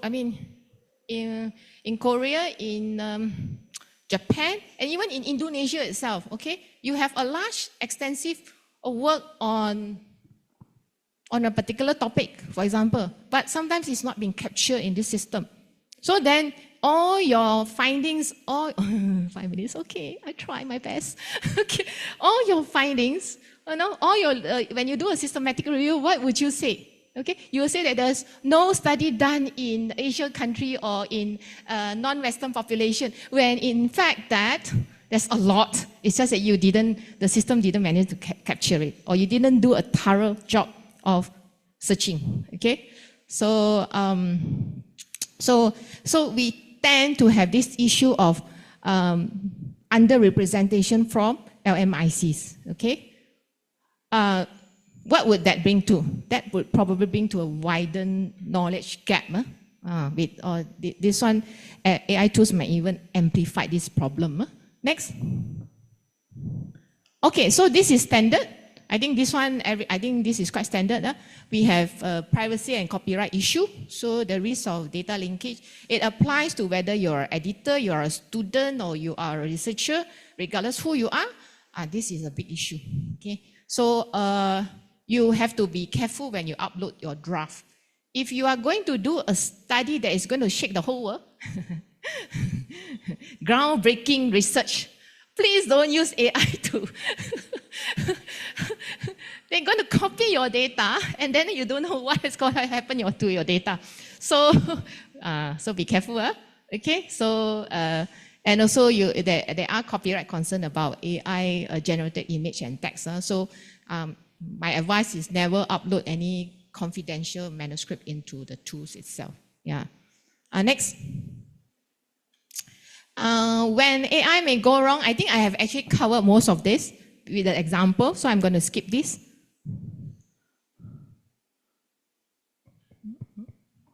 Next. Okay, so in a nutshell, it's just a quick reminder that it's safe to use it for brainstorming purposes, for summarizing, for polishing your English, but it's not safe because it may fabricate your data or your findings. Well, probably end up they are part of your ghostwriting process, and also hiding the AI use. So next. Okay, just a few ethical consideration next. Okay, would you disclose, this is an important question, would you declare AI use in your thesis, in your report? No way. Why? Is there a requirement in the university to actually declare that use? I'm sure now, we know now 99.9% actually use it. Does the university still haven't had yet, or they already have a policy on that? Okay. No policy. I think a lot of university, not just here, I think even our university is also trying to come up with one, because it's not easy to come up with one policy on AI, because it moves so fast that you have to keep updating it. Yeah. So would you disclose AI use in your thesis? Okay. So why do you don't want to disclose? I want to know. We acknowledge everybody, we acknowledge our parents, our husband, our wife, the head of department, the dean for,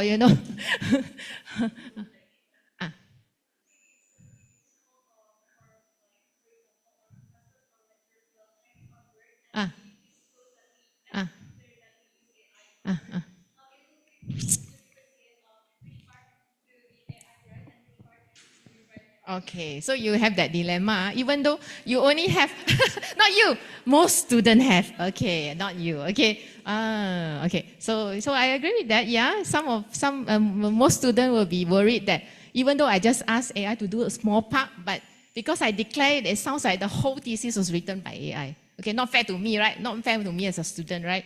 Okay. It really depends on your institution. If your institution asks you to declare it, you declare it. Okay. Okay. So next. Okay, can we list AI? This is also another hot question. Can we list AI as an author?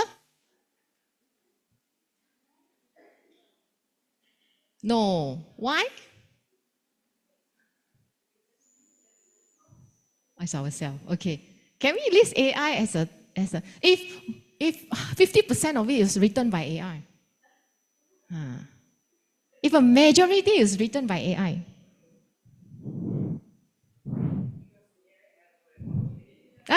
Because AI has no responsibility. Yeah, they're supposed to actually assist you in polishing only. Yeah. Yeah. So at the end of the day, who is responsibility for that paper? Okay. So even if you ask AI or you don't ask AI, you have to be responsible because your name is there. Okay. So the responsibility, who holds the responsibility is the key. Okay. So next. So there's a lot of journal publishing policy now actually required to acknowledge use of AI. Also depends on your institution. The other one. Next. Okay, so like I said, the AI authorship. So because large language models such as GPT do not currently satisfy our authorship criteria. So you actually bring in that important point. Next. So large AI cannot be listed as author because the author must take responsibility. Next. Okay, how to declare AI use if because some journals actually require you to do that. So it's better you acknowledge it than their system found out, right? So there is a standard way of writing it. During the preparation of this work, the author used ChatGPT, for example, in order to, what is the reason? Are you doing proofreading? I mean, are you trying to ask them to do grammatical check? Or are you actually asking them to polish up your draft? So this must be declared. And then after using this particular tool, or the author reviewed and edited the content as needed and take full responsibility for the content of the publication. So you see, it still forces you to become the person who have to take responsibility of the content. Okay, next. So the general policy that actually applies to most of the publisher is that AI cannot list as an author or co-author, and also the disclosure that you have to disclose if you use AI in research, and you should properly cite it, just like you cite any the other references in your work, and of course you should be fully responsible for the accuracy and the integrity of the AI generated content. Next. Okay, what should you do as a student? What's the best practice of a student? I think I have actually covered it quite a lot in the few slides in the front, and the time is up. Okay, I just quickly go through. Give me 1 minute. Okay, next. Okay, one important point is master the art of prompting, and I found that these resources is quite useful if you're still trying to learn how to learn how to write a proper prompt. You can go to this one called Learn Prompting. This is learning for free. So this is with OpenAI. So I thought that this is quite interesting for, if you're very new to writing prompts. Next. And these are prompts for academic writing. So if you are interested, you can actually go to this particular website that is called Prompt Advanced. So it actually have all the different prompts for different tasks.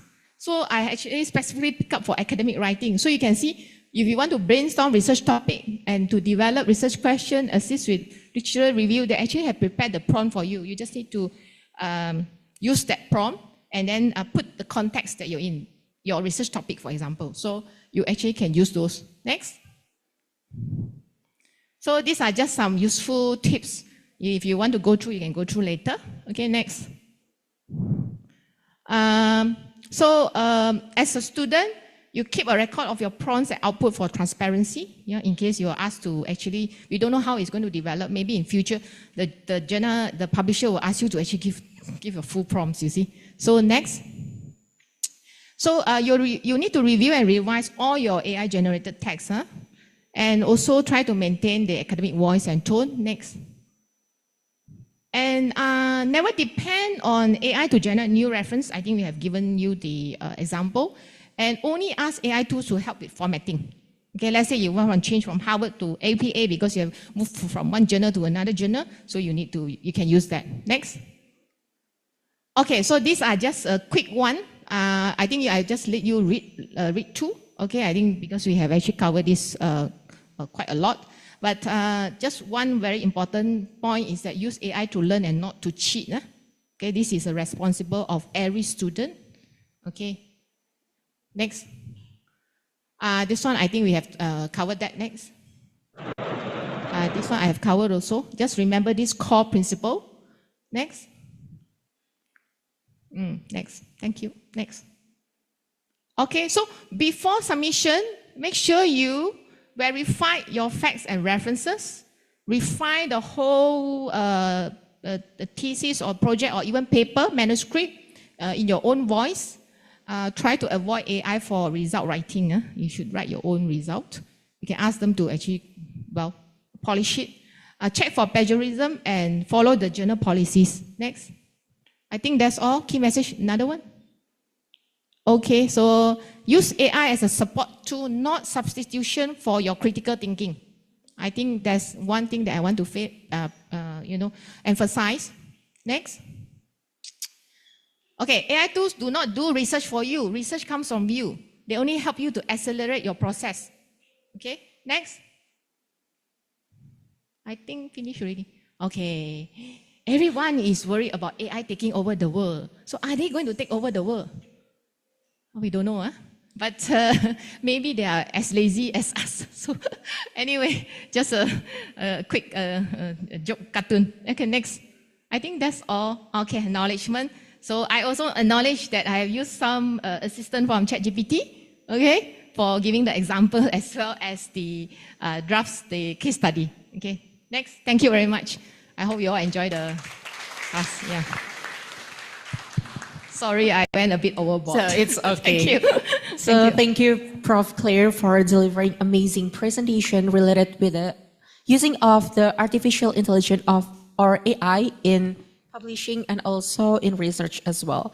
So, ladies and gentlemen, and also for all the participants, we gonna moving on into our next event, which is the typical of the different topic with our previous topic that had to driven us as well.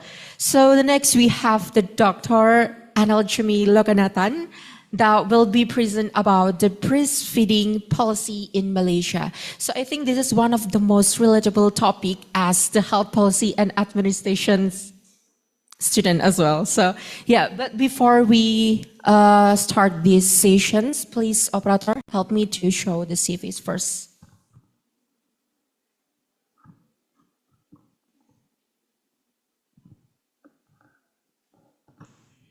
Okay, so Dr. Ann, or have the full name Dr. Analjami Loganathan, is now currently as the assistant professor at the Department of Allied Health Science, University Tunku Abdul Rahman, Malaysia.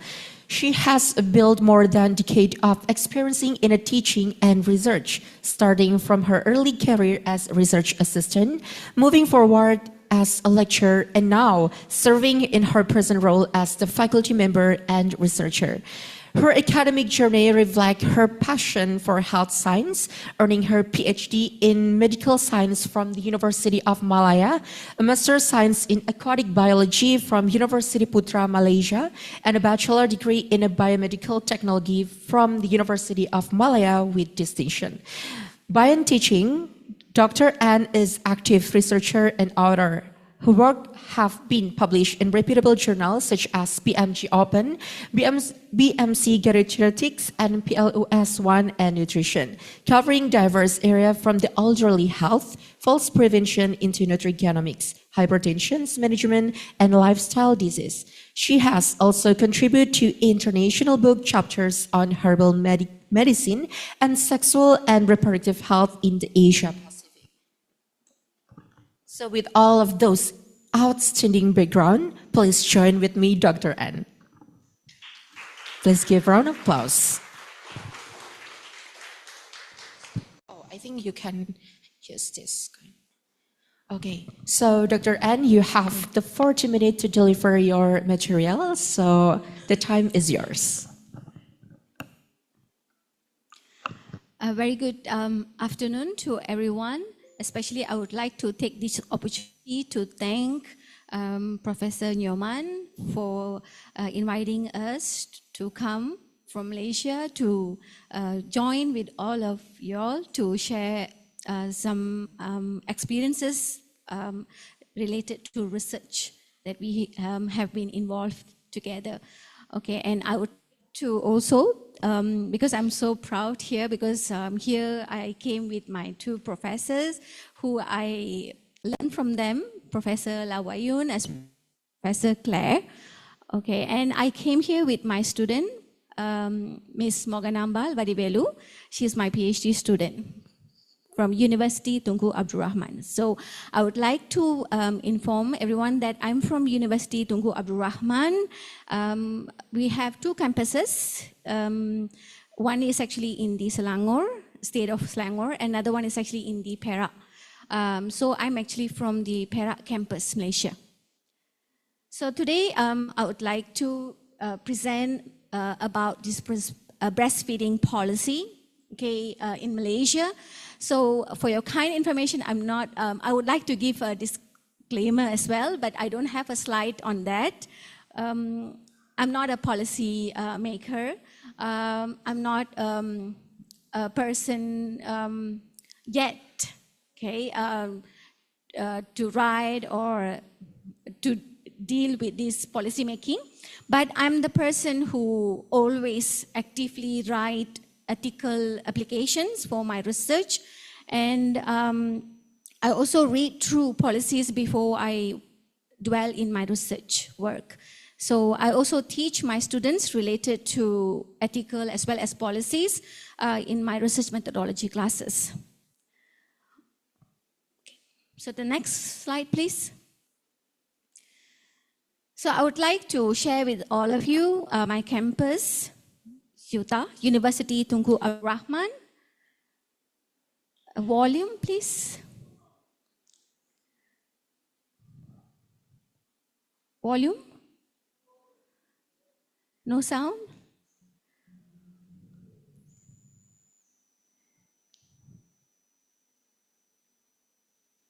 This is Kampa campus, Perak. And this is Kuala Lumpur, Selangor.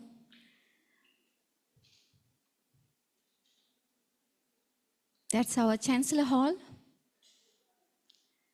And we have about 7 lakes around our campus in Kampa.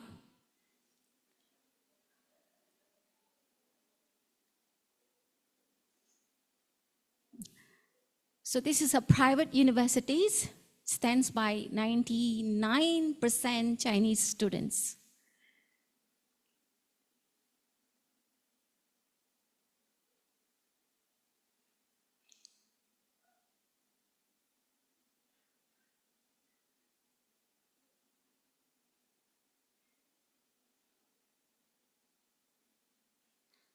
There's no sound.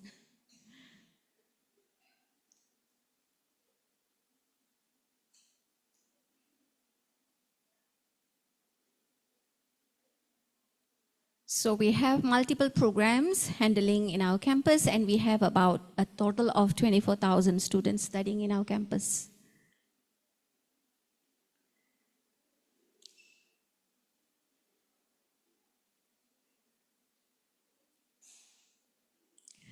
So since I have very limited time, so I would like to skip this video so I can move on to my topic of breastfeeding policy.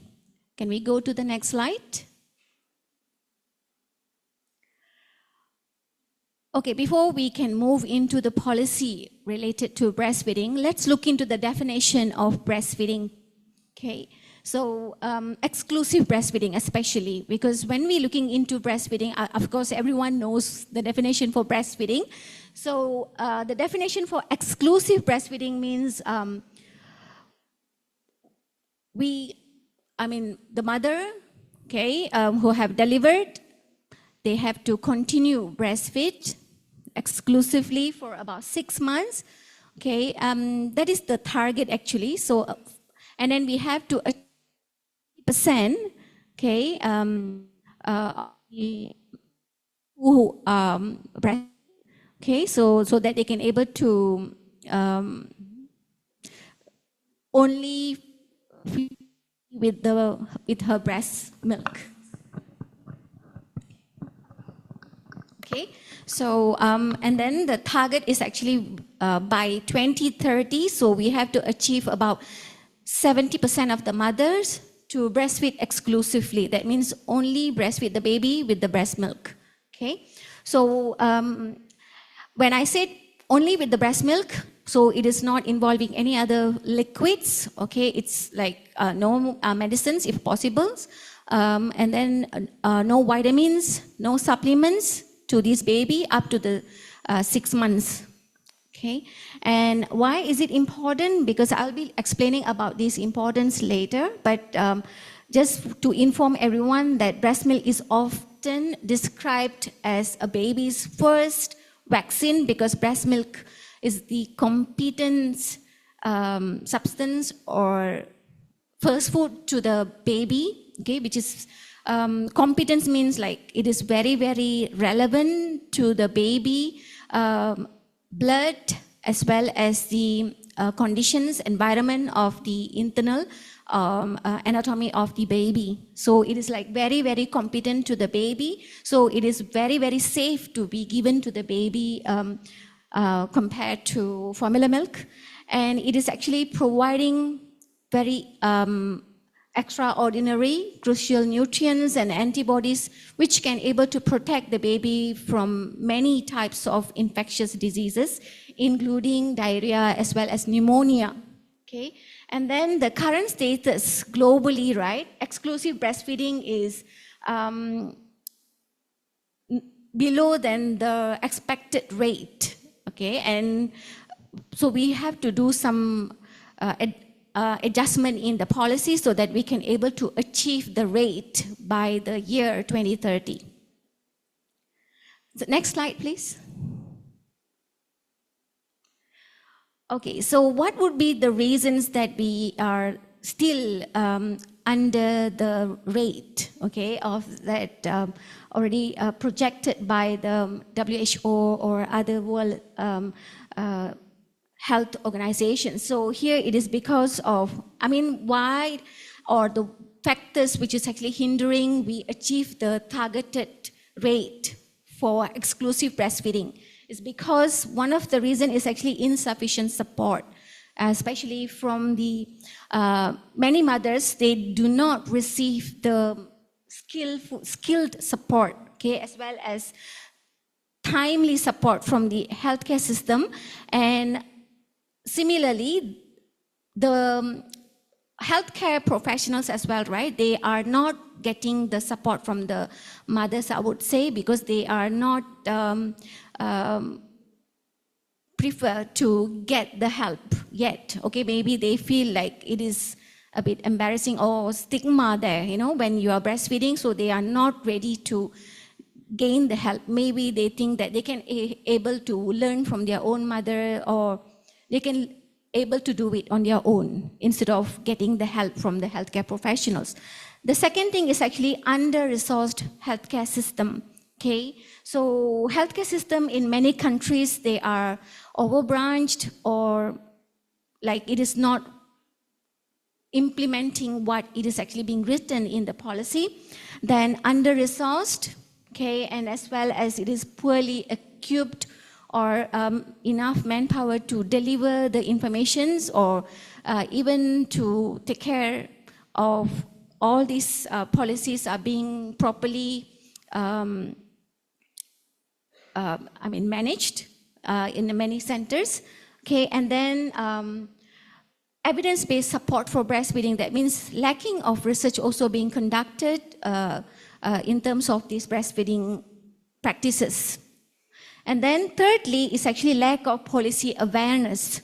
Okay, many mothers, including mothers or healthcare professionals, they are having poor understanding, okay, regarding the policies, or they have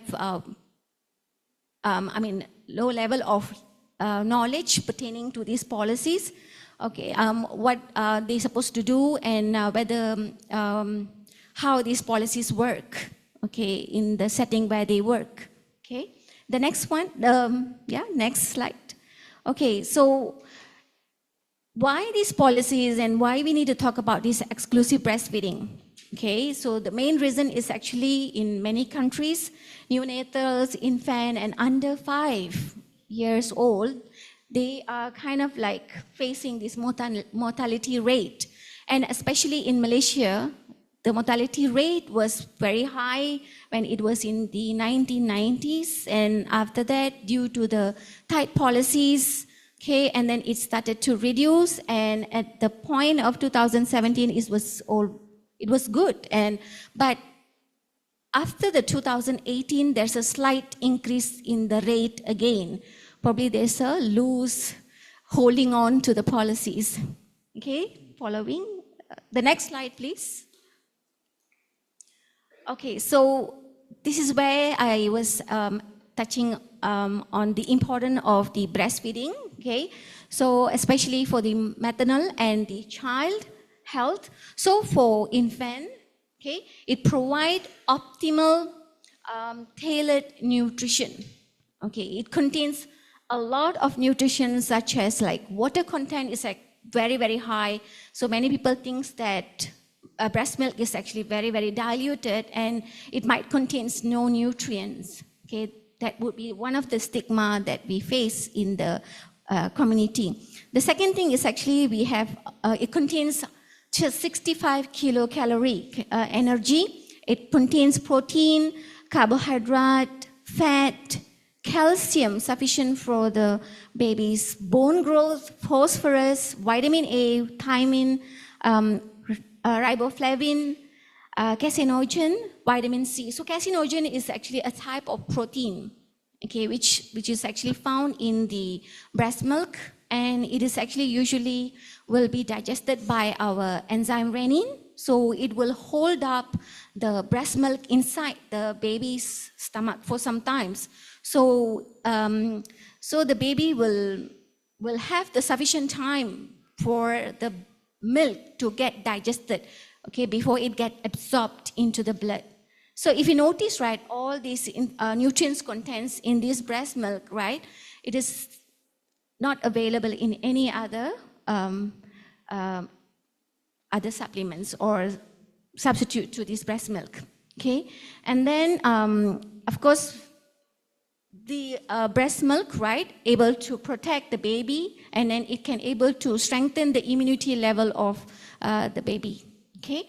And then, especially because it strengthened the immunity level, right, so it can able to protect the baby against diarrhea, pneumonia, lungs-related infections, and then also sudden infant death due to the lungs infection. Okay, and then it also can stimulate cognitive development among the baby. And if you notice, right, those babies who breastfed, they are more intelligent, I would say, but there is the evidence saying that those babies who breastfed, their cognitive level is better. Okay, and it also can able to reduce the risk of obesity as well as other CVD conditions like cardiovascular diseases. So cardiovascular diseases are classified such as diabetes, hypertension, or heart problems, mental health, or cancer problems. So probably at that point of time, you know, when the baby is still young, we are unable to foresee this, whether the baby going to get this type of disorders or not. Of course, the baby might have some genetically carry all this risk, but however, by providing the baby with the breast milk, of course, these health problems can be suppressed, okay? Yeah, and then to the mother, of course, it can able to improve the recovery, postpartum recovery, quite fast among the mother who are breastfeeding actively, and also can bring this birth spacing, okay, from one birth to another birth, okay? And then it will lower the risk of breast or ovarian cancer, or similarly any other cardiovascular related disorders or health disparities, okay? So as I mentioned earlier, so when the mother is actually providing breast milk, so many health regulation is actually under control, especially because the secretion of the hormone. So as we all know, when the mother is actually secreting breast milk, so it is only about prolactins or oxytocin, but actually, despite of these prolactin and oxytocins, we have many other hormones, like about 18 hormones are being secreted synchronously while the mother is actually breastfeeding. So if, let's say, the mother continues to breastfeed exclusively for 6 months and then further additionally to another 2 years, of course, the mother's health is well regulated. Okay, and then if, let's say, this is also psychological conditions are well improved among those mothers who are continue to breastfeed. Okay, and then particularly for public health benefits, right? If, let's say, the mother continues to breastfeed, right, about 823,000 child death can be prevented. So aren't we part of that? Yes, we have to be part of that, okay?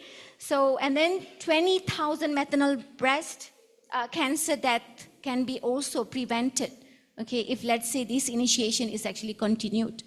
Okay, and then it also tremendously reduces the healthcare cost because we are protecting from the root, okay, from the caring of the child and towards the mother's health and so on. So we are actually reducing healthcare cost as well through preventing chronic health disorders. Okay, next, please. Okay, so as I mentioned to you just now, so through breastfeeding, according to the government of US, they have mentioned that about US $1 invested in breastfeeding, right? We can able to protect about US $35, okay, return. But in case we don't breastfeed, if let's say we not keen in breastfeeding, so that means we are lost about US dollar 302 billion annual. Yes, annually we can face this problem. Okay, so that's why the initiation is actually it's ongoing, but it is not in the something that we can able to happy about. You know, still it is not up to the rate recommended by the international health bodies. Okay, so basically policy play a great role in terms of enhancing or supporting or motivating the mothers to continue breastfeeding, as well as also other parties who are involved in this initiation. Okay, so this is actually such as like providing paid maternity leave. Okay, so if let's say working mothers especially, so if let's say we provide paid salary wages, so of course the mother is more motivated to stay at home and breastfeed the baby. Okay, so that is actually one of the motivation that we can give to the mother. Then workplace breastfeeding accommodations. So once the mother is back to the work, okay, so of course the accommodation need to be supporting the mother so that the mother can able to continue express her breast milk, or she can get some rest, you know, nurture herself before during the rest period, yeah. And then community support, yes, that is very, very important for the mother to continue breastfeed, okay. And then, of course, we're going to look into this global initiative, Global Breastfeeding Collective Supports. Okay, this is actually initiated among the 7 global policy priorities for 2030. And then we also have a global breastfeeding scorecard, which is actually helping us to monitor the conditions of these policies, okay, in the long run. Okay, the next slide, please. Okay, so this is WHO initiation, because why we need to be working on these policies, or we have to move along with the policy, because we wanted to prevent the child death. Okay, not all the babies are getting the opportunities. Okay, so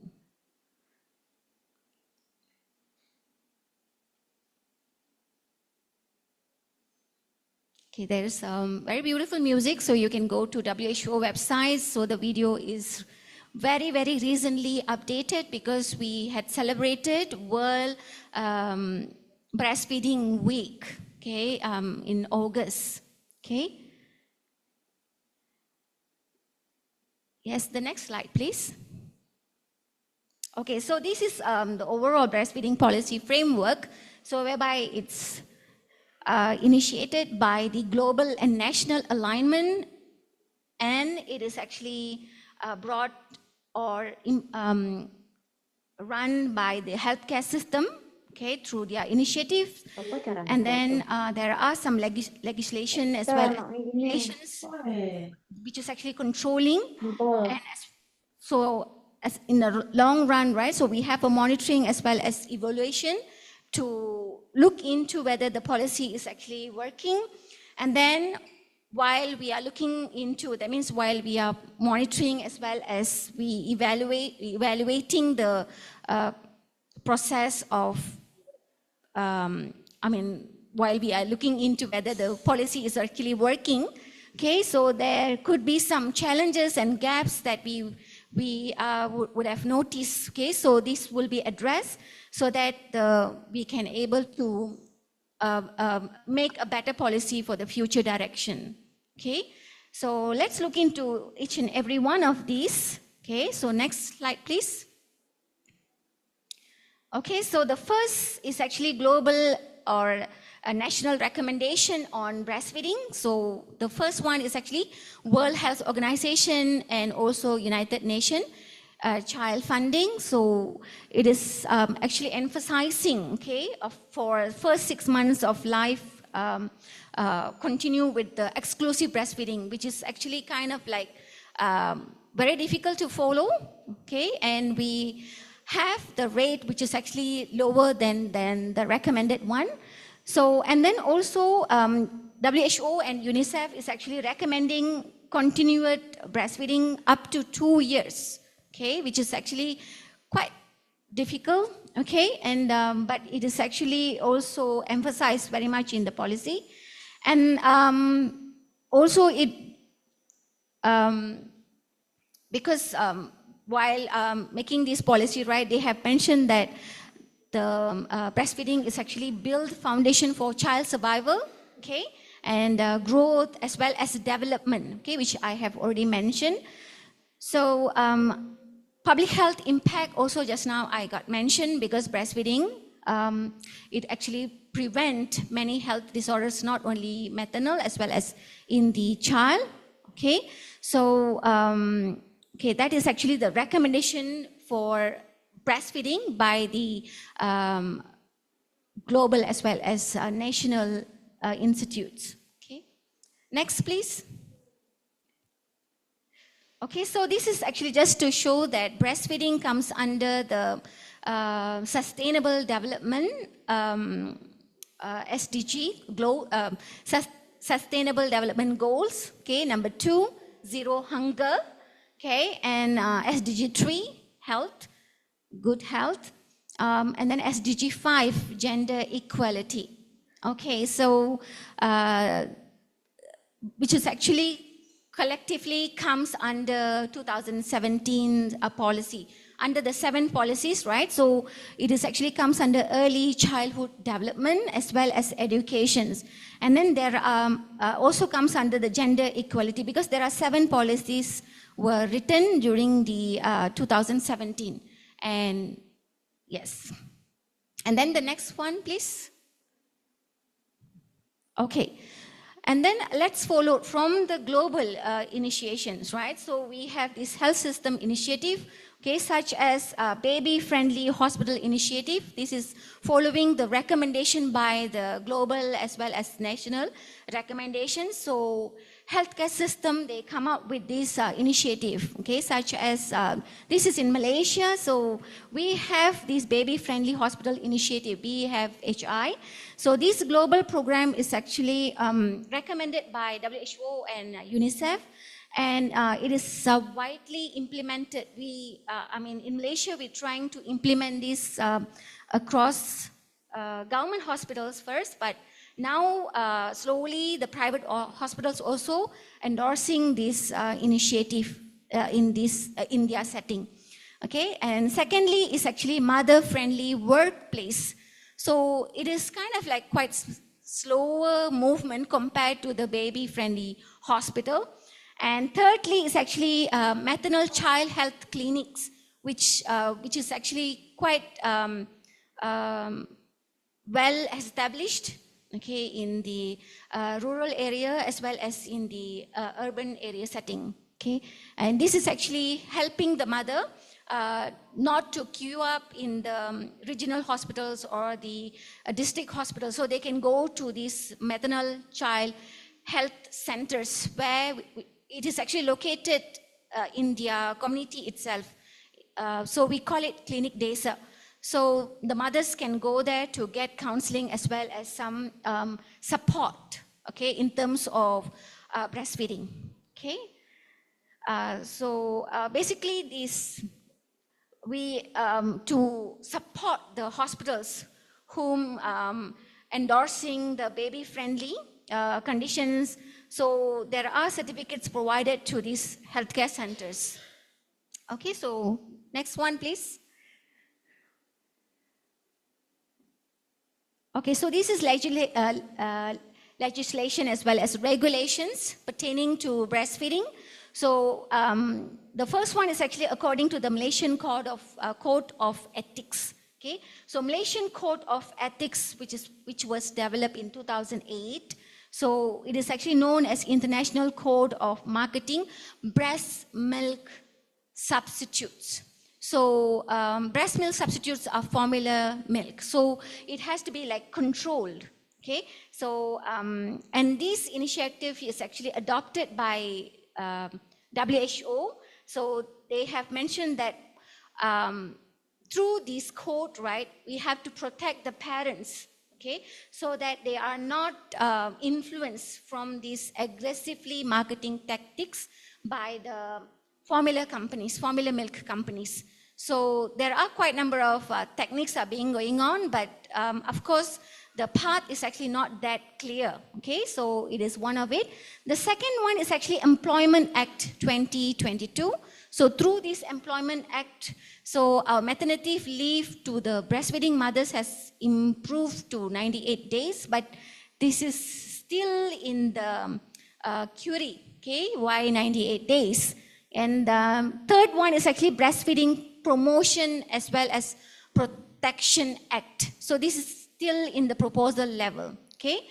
So these are a few legislation and regulation which is actually developed by the national setting pertaining to the global recommendations. So next, please. Okay, so this is actually, I just wanted to give some clarification regarding the Employment Act, so which is actually amended in 2022, okay? And it is actually done by the Department of Labor, Peninsular Malaysia. Okay, so here all the private sectors, because initially in the private sector, this enactment is not being followed, it is not being implemented in the private sectors. Okay, so usually, what I mean is actually those mothers who were working in private sector, so the Employment Act, it was not implemented by private sectors, whose the employer is actually the private sector, okay? So now, through this amendment, right, 2022, so all the private sector employees in Peninsular Malaysia were involved so that they can able to endorse this enactment, okay? And then they are now have improved the days of maternity leaves to 98 days, okay, and then 7 days for paternity leave, which is actually really shocking and surprise to the Malaysians who are working in the private sectors. Okay, I still remember myself, I went back to work after 1 month of maternity leave. 1 month, okay? So when I even haven't learned how to perform exclusive breastfeeding. Even these 98 days, right, I don't think mothers would have still, in the process of learning how to perform exclusively breastfeeding, okay? So, okay, next please.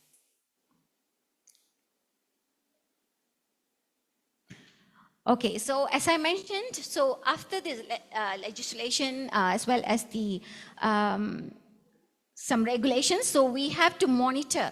So from each and every different healthcare centers, so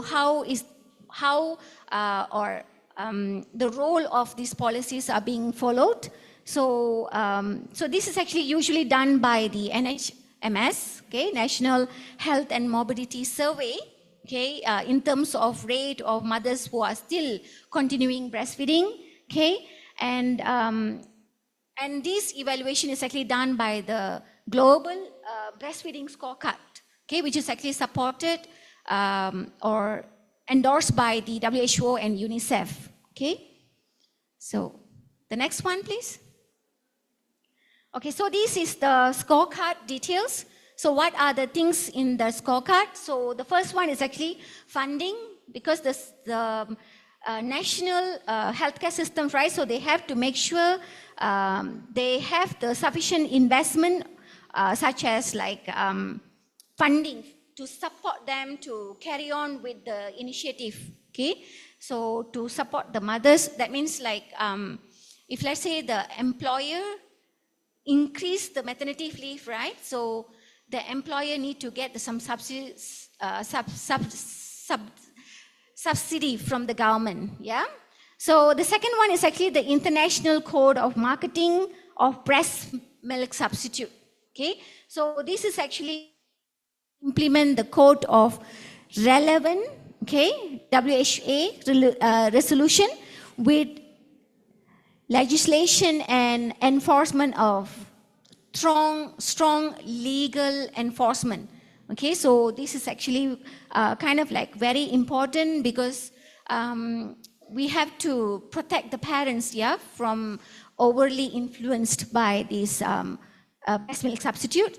Third is actually maternity protections at the workplace, okay, so that the mother who is actually under the leave, right, so they get the fully paid, yeah, so this has to be watched, okay, that means evaluated, yeah. Then the fourth one is actually baby-friendly hospital initiative, okay, and then I have talked about it. Number 5 is actually breastfeeding counseling and training, okay, so this one, like what I've mentioned, so this is actually continued by the clinic DESA or maternal and child health, okay, and 6 is actually about the community support program. So this is actually also done by the healthcare staff nurses, healthcare professionals, okay, so this is actually to give counseling to the mother, okay, and number 7 is actually strengthen the monitoring system, yeah. So this is actually emphasized in the scorecard so that the policy enactment is actually followed, okay, throughout, okay. Next one, please. Okay, so this is actually like what we have current rates and target of indicator. Like for example, we have 7 targets, but at the moment, the gray color is actually showing current percentage of achievement. Okay, so the first one, funding is about, okay, we have aimed for 25%, but we have obtained about 6%, and followed by the implement the code of marketing of breast milk substitute. Okay, so this is actually about 18%, and then followed by recommendation of maternity leave. Okay, it's about only achieve about 11%, and followed by the baby-friendly facilities. Okay, even though we have target to achieve about 40%, but about 14% of the hospital setting has gone on with this initiative, and followed by the infant, young child feeding practices, counseling to the mothers. Okay, so we actually achieve about 56% out of 80%, and another one is actually district community young feeding child, infant, young child feeding practices program. Okay, in the community setting, this is actually outreach program, yeah, conducted in the rural area, okay. So also we have achieved about only 47% out of 80%. And another one is actually breastfeeding programs, okay, assessed in the last 5 years, okay. So it is about 41%, and followed by the evaluation or the monitoring, okay, done is actually about 36% because we get very poor responses from the mother. Okay, next one, please. Okay, so these are some challenges and gaps, okay, or the lacunae that we have identified in the breastfeeding initiative through the global, national, okay, through the legislation and regulations, okay. So there are low exclusive breastfeeding. So this is something alarming, okay. So after the 2 months, right, so many mothers after the leave, right, after the maternity leave, right, so once they wanted to go back to the work, okay, so they drop their initiative to continue exclusively breastfeed, okay. So urban and rural differences in breastfeeding practices, because we have some disparities between this urban and rural setting, okay, in terms of practices, okay, and insufficient workplace enforcement, okay. So some workplaces, right, I even heard from my colleagues, and also I have read from papers, they have mentioned that some employees, right, they ask the mothers to come back, okay, because of high demands at workplace. Then socio-cultural barriers and marketing. Socio-cultural barriers means like even they get a very poor support from the own family members, okay? And then also marketing of breast milk substitutes are very high in not only in the main channels of the televisions, okay, now it is like frequently comes out in the websites, okay, whenever you open the websites, right, the first thing is comes out is actually marketing of the breast milk substitutes, right? So, and then there's a drop in rates after return to work, very drastic drop in rate. So after 90 days or 60 days, right, when they go back to the work, so it is like drop in the rate of breastfeeding, exclusive breastfeeding, and limited workplace enforcement because they have very limited support. And then the new generation or the current mothers, right, they have the difficulty in terms of seeking help from their own employer to get some support in terms of place, you know, because the mothers always think that, okay, I'm not going to get any facilities here, okay, to support me in terms of expressing breast milk. So some mothers, they tend to perform EBM in the toilet, okay, because they don't have sufficient space. Then aggressive infant formula marketing, okay, and limited awareness among healthcare providers and communities, okay. So next, please. Okay, so this is some statistic that we are looking into. So in 2016, according to NHMS, so the rate was about 47.1. So this is actually our statistic, and we are working towards improving it, okay? So in 2022, okay, according to IPH 2016, there was some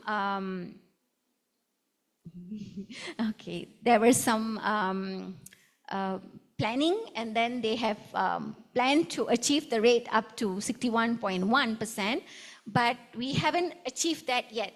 Our rate is still 48%, okay, up to last year, 2024, okay, and so next, please, because I have talked about this earlier, and these are the implications to mother as well as child, okay. Of course, when we wanted to improve or strengthen the policy, so we have to always emphasize, that means we need to bring this awareness in terms of what it will give to the mother or child. But when it's come to the mothers, because most of the mothers are working nowadays, right, so sometimes we have to inform, okay, to the company as well what they will get if, let's say, we are allowing or prolong the maternity leaves for the mothers who is actually breastfeeding. Next, please. Okay, so these are some benefits for the workplace, yeah. So basically, they can able to increase the productivity. So they can able to increase the productivity because by allowing the mother to get more leave, okay. So of course, once they come back, okay, they can able to increase the productivity, and then at the same time, right, so they can able to reduce the leave that obtained by the mother, because you are given the proper time, yeah, for them to get rest, and then it will improve the employee moral and ethics, okay. Yeah, this is something that we need to inform the employers, okay, so that we can able to get some support from them. So next one, please. So these are some key elements from the International Labour Organization, which was emphasized in 1919, okay, and Malaysia was actually part of it ever since it was actually initiated. Then after that, Malaysia became part of this ILO ever since 1957. So ILO is basically emphasizing they are actually protecting the mother who is actually breastfeeding, especially when they are also employee of a company. And then after that, in 1981, right, so we have this, the Convention on the Elimination of All Forms of Discrimination Against Women, 1981, so CEDAW, and where they have actually stated that parties, right, shall ensure the women appropriate services in connection with pregnancy, confinement, and the postnatal period, granted free services. So this was the enactment done at that time.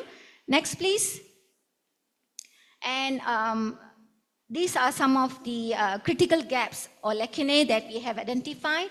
So even though we have regulations and legislation which is actually supporting towards breastfeeding policy, but there is no guarantee lactation breaks, you know, when the mother back to the work, right? So the break period given to the mother is about, same goes to other personnel who is actually no need to perform EVM. Okay, so they might have very limited time for break. Then inadequate maternity leave. Yeah, even though it is 98 days now, because previously it was 90 days, but now, okay, through this employment enactment 2022, we have improved it to 98 days. That is actually quite surprising, and it is really welcoming. But however, within this length of maternity leave, right? So many mothers still object that they don't have the time, okay, to fully understand about exclusive breastfeeding, because our policy is mentioning about exclusive breastfeeding, okay. Then inadequate workplace facilities. This is really some worrying, okay, because there's no place unless the mother can go and get some support from the employer, so that they can able to get some place or spaces for the mother to express milk. Okay, because the mother need to express milk at least 3 hours once. Okay, so if not, they will face some conditions like engorgement. Okay, so then after that, they are unable to continue their work already. So next one, please. Okay, so these are some consequences of policy gaps, you know, because of the gaps in this policy, right? So there could be some lack of strong legal protections or workplace support, okay, which is actually forces the mother to make the difficulty in terms of decisions, okay, whether they wanted to continue to go to work or they stop providing exclusive breastfeeding, okay. Then next one, please. Okay, so these are some of the implementation. So the implementation is basically providing education in terms of policies, not only to the mother who is actually breastfeeding, but as well as to the family and to the caregivers, even to the children, okay? The importance of breast milk and importance of providing breastfeeding, okay? And so recommendations have been like strengthened through the evidences. So there are more evidences needed, like more research is actually need to be supported, okay, to show people, okay, how important it is. Because now we know that it is important, but how the evidences is actually supporting. So we have to get the evidences now, okay? So, to help out with this initiative, right? So at the moment we have this International Pediatric Association, which is actually helping together now to protect and also strengthen the policy enforcements, okay, related to breastfeeding. Okay, so this is what they have mentioned. So their initiative is actually through global advocacy, capacity enhancement, through working with national pediatric societies. I think even though at the moment we have the enforcement from the labor protection, but now we have the enforcement from the pediatrician. I think pediatrician is actually in a very better place, okay, where he has better reputation among the public, okay. And then if, let's say, he recommends, okay, so I think we can able to strengthen the policy. Next one, please. Okay, so this is actually an implementation, okay, one of the implementations which in Malaysia we have tried to do this, okay. So this was actually done during World Breastfeeding Week 2019, yeah. So that was actually before the MCO, okay. So whereby the Pediatrician Association, they have tried to advocate the public that the breastfeeding is actually natural and it is actually one of the healthy act. Okay, it is not like what many stigma has. There's many stigma around breastfeeding, so this is just to cut off that stigma. Okay, so this is actually together with the IPA and community advocacy. Okay, so they have actually done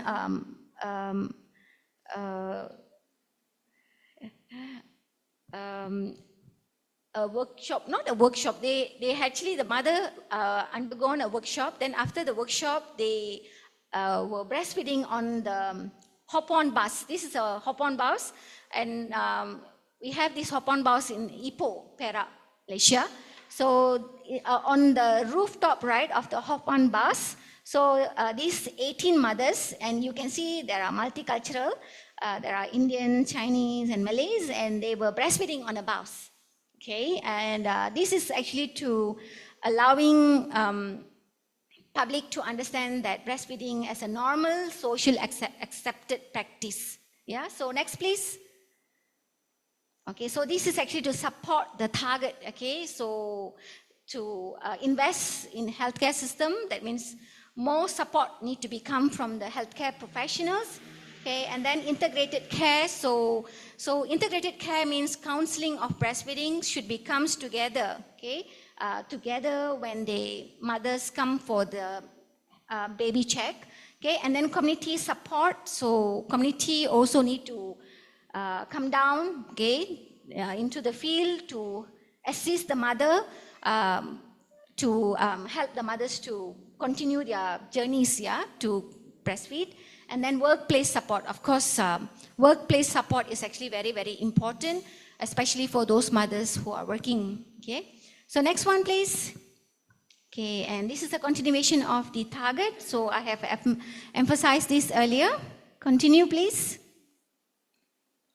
Okay, so this is actually some NGOs which is actually working very closely in Malaysia, such as Malaysian Breastfeeding Peer Counselor Association, we have Malaysian Pediatric Association, we also have World Alliance of Breastfeeding Associations. So they have actually worked towards how to improvise the policy, and they have tried to compare these policies between Thailand, Philippines, Vietnam, as well as Indonesia. Okay, but of course, this is actually chairperson of WABA. So WABA is World Alliance of Breastfeeding Association. So, but of course, we are unable to hear this. Next, please. Okay, so next. Okay, so this is my team at work. So, so we actually trying to face-to-face, having interview with the mother who is actually breastfeeding, and we actually providing intervention to the mother who is actually within the 28 days after the postpartum. Okay, follow, next one, please. Yeah, so that's all. Thank you very much for me. Yes, thank you so much. Okay, so thank you very much, Dr. Anne, for the very insightful and very comprehensive materials. And I believe that we all get a valuable perspective on how breastfeeding policy not only impact for the individual families, but also for the wider public health system itself. So now, ladies and gentlemen, we will moving on to our next agenda, which is the Q&A session. But before that, we will to share the barcode and link for the presentation. We would like to also remind all of the participants attending here in Aula Sumarto and those attending in the Zoom meetings to fill out the attendance form provided for the matters of certificates. Okay, so this is the barcode. You guys can scan it first and then fill the form for getting the certificate. You will be given 3 minutes to fill in the attendance form.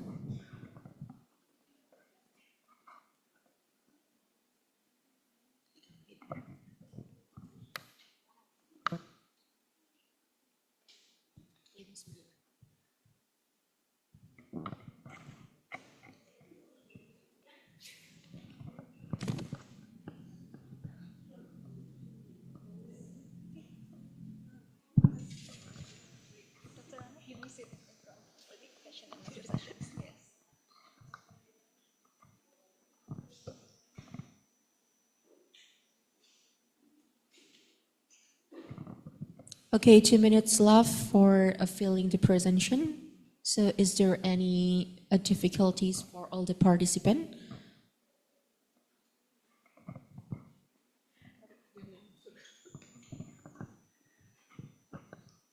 For the participants facing difficulties to fill in the attendance form, you may raise your hand and we will help you to fill in the attendance form.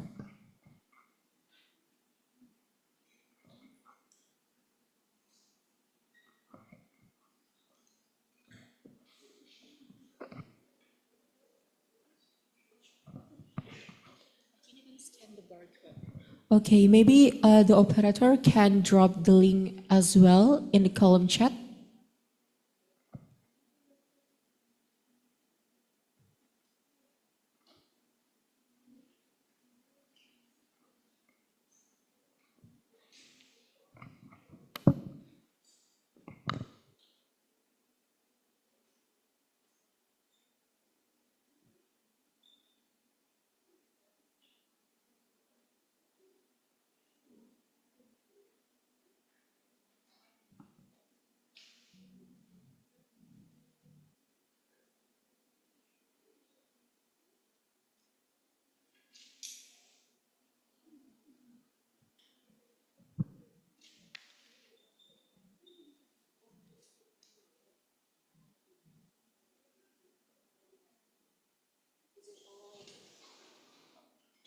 So is it all ready to drop the link on the column section? Okay.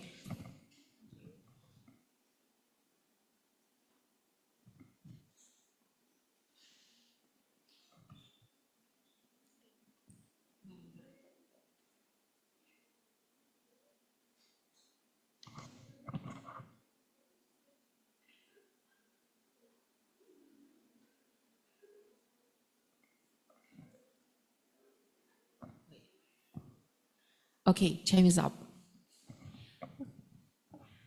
Okay, since the time to fill in the attendance form has elapsed, we will now be moving on to the next session of our agenda, which is the question and answer session. We encourage everyone attending here in Aula Sumarto with us and those attending in Zoom meetings to please ask your questions, as this is an opportunity to engage directly with our amazing distinguished speakers. Okay. And also to more organize, and here's how we will to proceed your question. So for all the participants who are here with us on site in Aula Sumarto, you may raise your hand first, and once we give you the floor, kindly stand up, mention your name and institution, and also mention for which speakers your question is. And also for all the participants who are joined with us via Zoom meeting, you may raise your hand on the feature and also drop your question on the column section.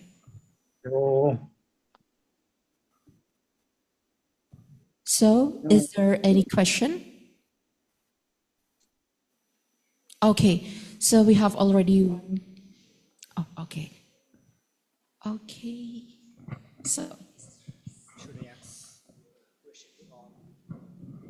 Okay, you can give one question from all the participants or just one question from all speakers. So firstly, I want to ask to Prof. Low,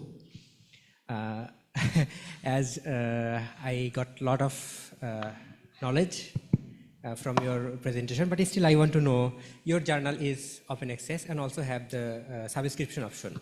So how it impact on acceptance or rejection of a manuscript? Okay, because it's, I know a little bit, but all of us maybe we have a question. So how it impact? Should I choose subscription or should I choose the open access one? So I mean, the payment, is it influencing the editorial policy or is it, yeah. First one. Second question, the special, the journal, general journal or any special field journal. Because as a student, we want a rapid publication, a fast publication. And we know that if we go through the special journal, special means in a specific field, so maybe there are all of the editor and reviewer, they are very expert on that field. So they will review it on from the deep of the content. So which one should I choose as a student? Okay. And third one, the acceptance rate of your journal. I saw in Scopus maybe I forget. It's still maybe Q2 or Q3 your Scopus ranking, and there are of course there is acceptance rate. So how you fix this acceptance rate? Or do you have any policy on the journal management that, okay, this year I want to accept only 11% or 9%, or it's a random number? Thank you so much.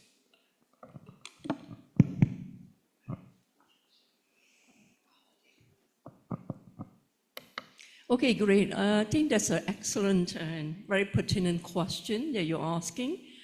So your first question is pertaining to the acceptance rate. Now, here it goes. Okay, put on your safety belt. Right. Okay, the acceptance rate, it's only about 11%, right? Why? It's because we get lots and lots of articles, yeah?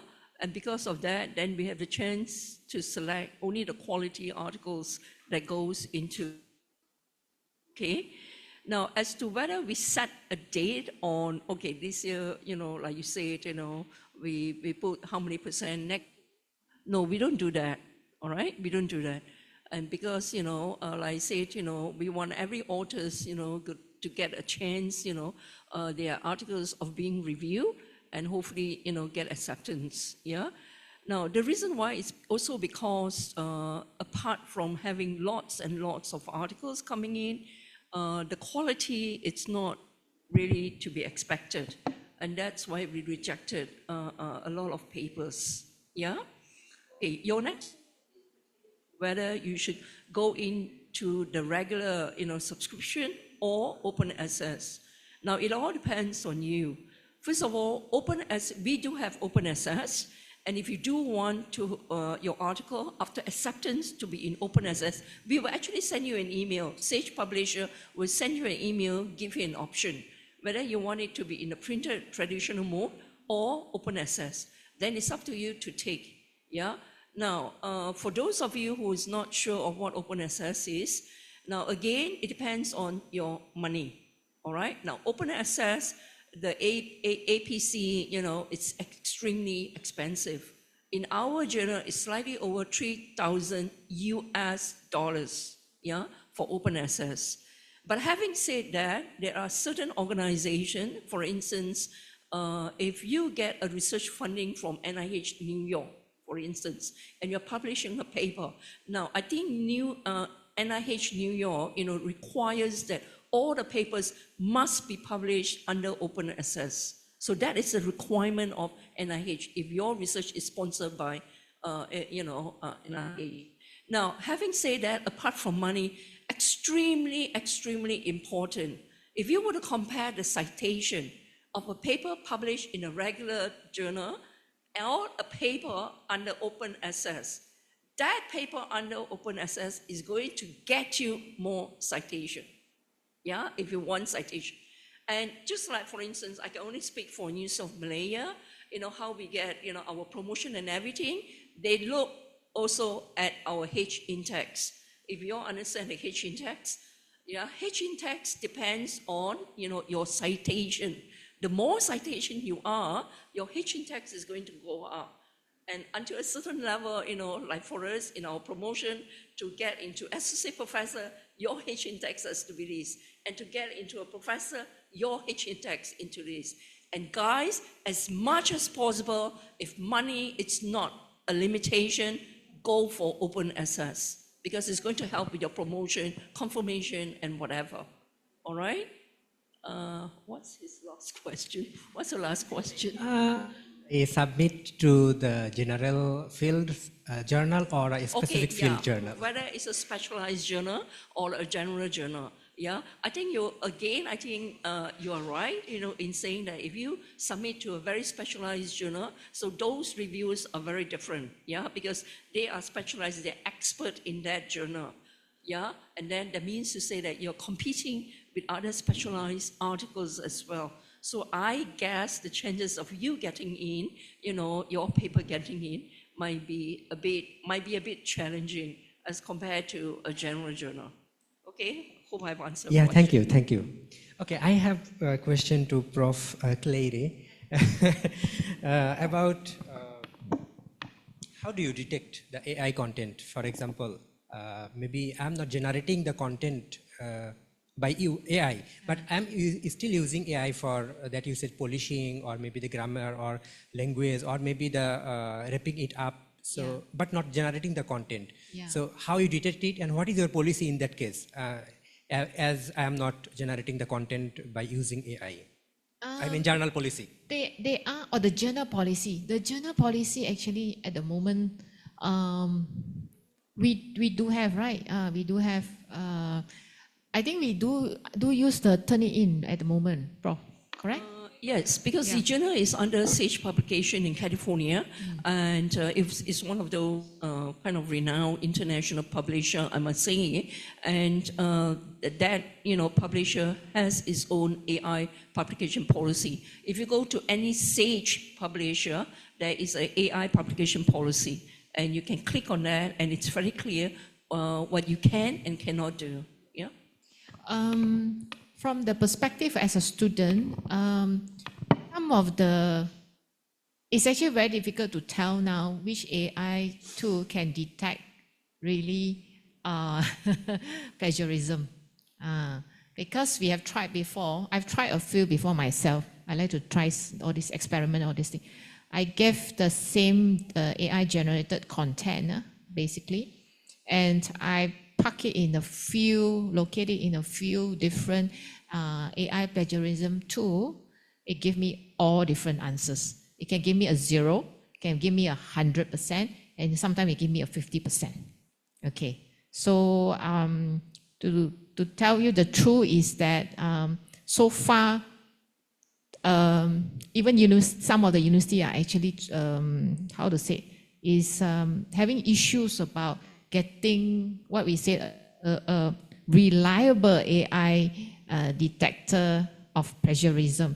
Although some of the previous, what do you call that, popular software like Turnitin, they have now AI features, enhanced feature, but I think the field itself is still developing. Yeah, so at the moment, you know what you do, basically. Yeah, so I hope that answers your questions. Yeah.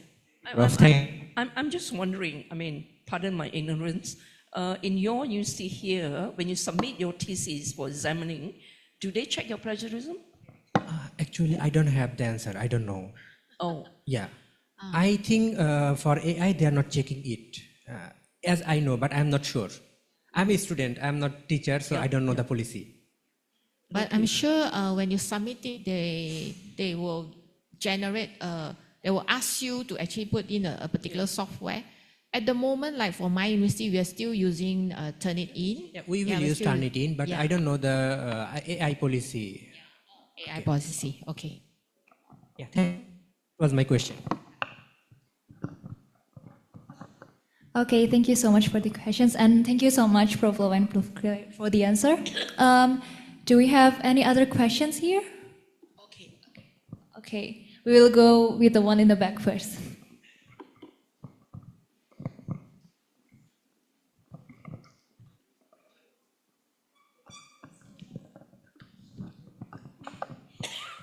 Okay, good afternoon.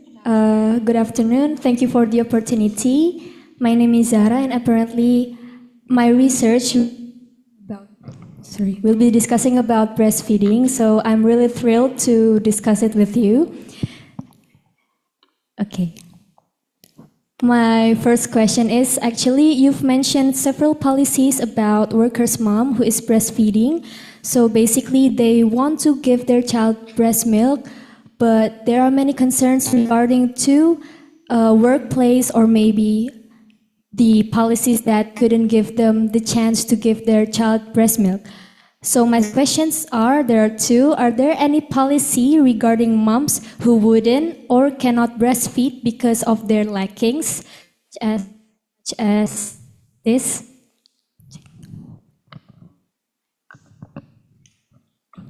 Such as mastitis or inadequate breast milk production? And the second question, what's the following action for that problem? Is it accumulated in the sixth policy, which is that you've mentioned, community development and strengthening? Thank you. Thank you very much for that question. So, sorry, may I repeat your question? Like your question was about, because just now the sound was break.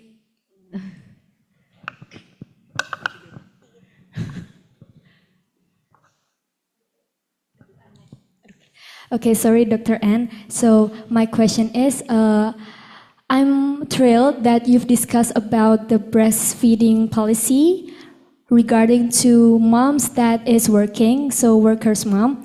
But I'm curious about, are there any policy regarding moms who wouldn't or cannot breastfeed because of their lackings? So it's not about because of their works, but because they have severe mastitis or they couldn't produce adequate breast milk, so inadequate breast milk production.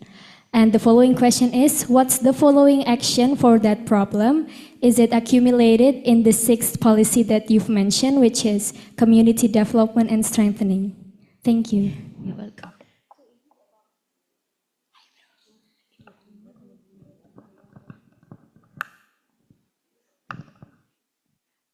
Okay, so thank you once again. So if it is related to those mothers who are unable to produce breast milk due to some medical conditions, okay, so, but the enactment has mentioned that those mothers in the postpartum stage, right, so they are allocated for that maternity leave. Okay, whether they are exclusive breastfeed or not breastfeeding. Okay, they are, they are applicable for that maternity leave.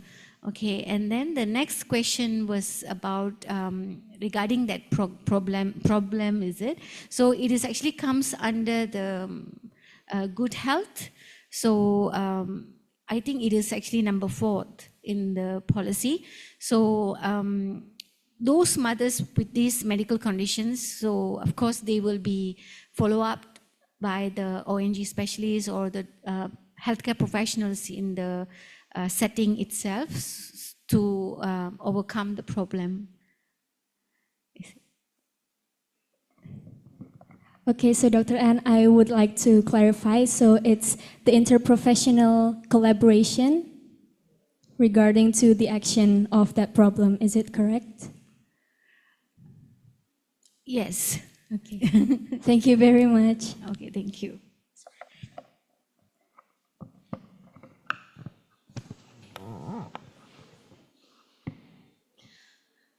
Good afternoon, Prof. My name is Nur Herdianti Prastiti. I'm a new student from hospital administration.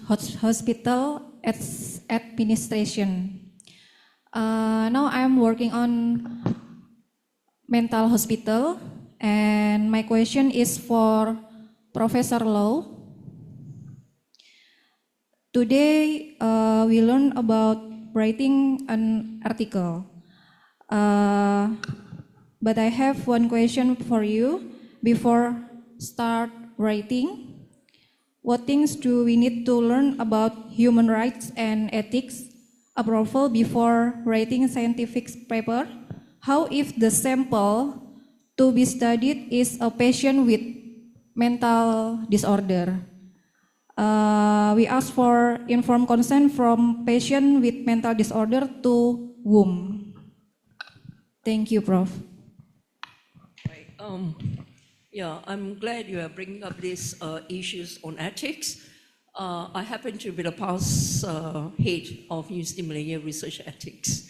Yeah, so all research ethics application comes through our committee. Yeah, but we mainly touch on the social sciences and the arts and humanities. But under University of Malaya, we also have a medical ethics, and that kind of question goes under that ethics committee. But nevertheless, let me try to answer your question, Nohayati. Right.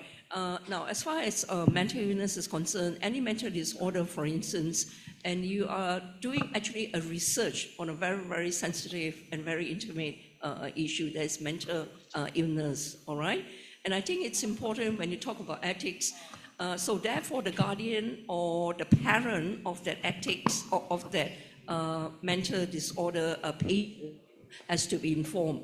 Now, should this patient be in a welfare home, then the warden of the welfare home needs to be informed, all right? So that's very important, because being a mental disorder patient, he has, no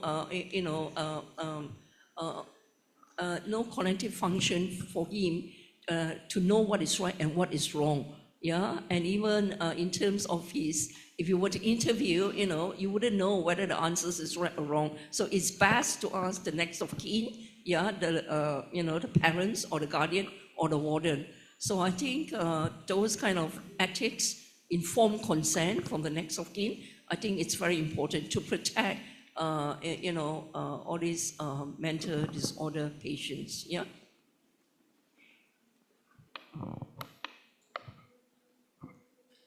Okay, thank you for the questions and thank you for the answer to Professor Lu.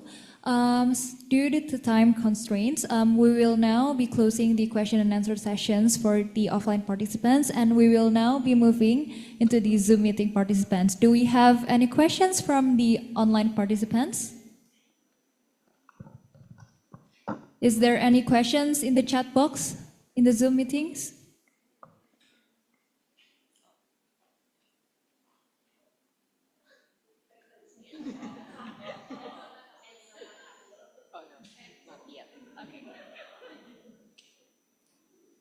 So I think this is the last chance. So is there any question for all the online participants? Counting once, two, and thrice. Okay. Ladies and gentlemen, distinguished audiences, that concludes our session for today. Before we close the session today, we would like to invite Professor Nyoman and also Ibu Atika to the stage to give the souvenirs to our distinguished speakers.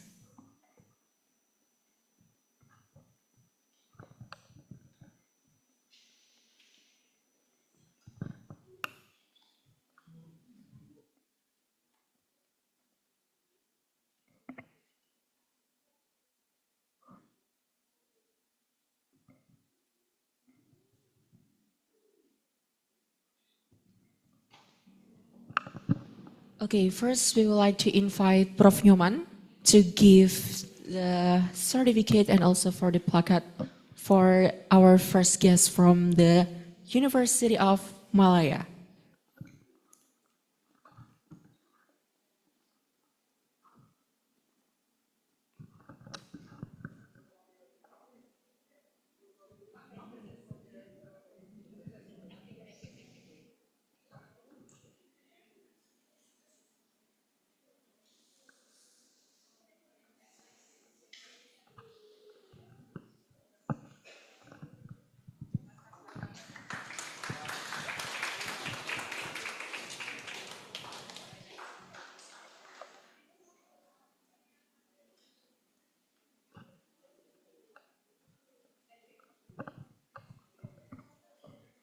Next, we would like to invite Ibu Atika to present the placard and souvenirs to University Tunku Abdul Rahman.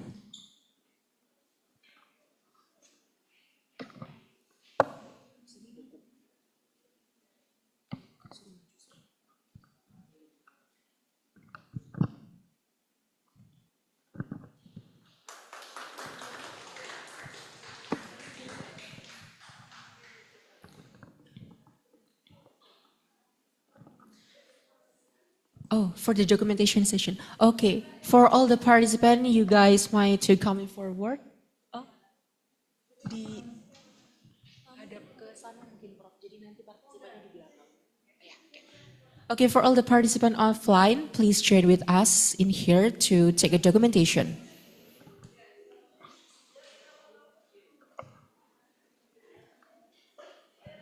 Faster, faster.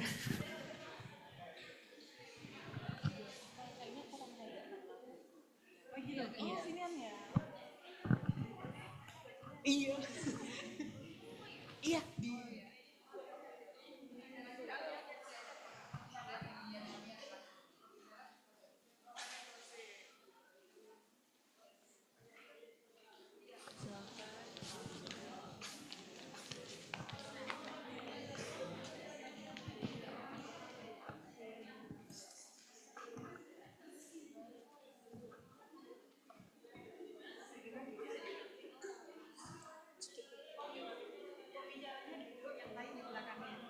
To every participants,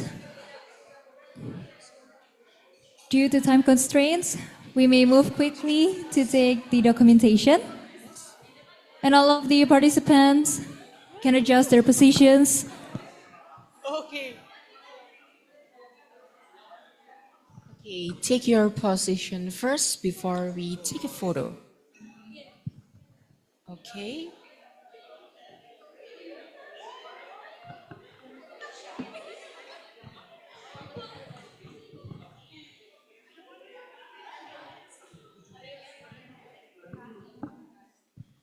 Okay. Done?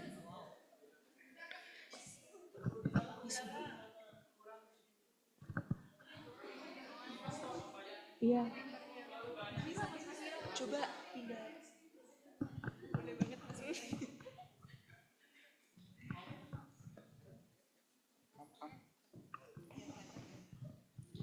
Okay. I hope to count down in 3, 2, 1.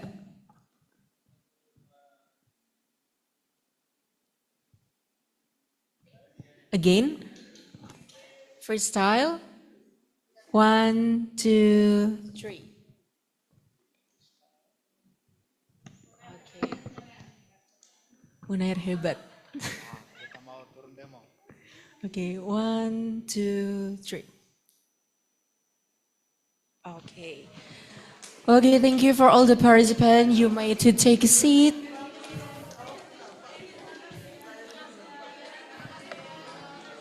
Thank you. Udah, kita duty lagi ya. Kangen duty ya.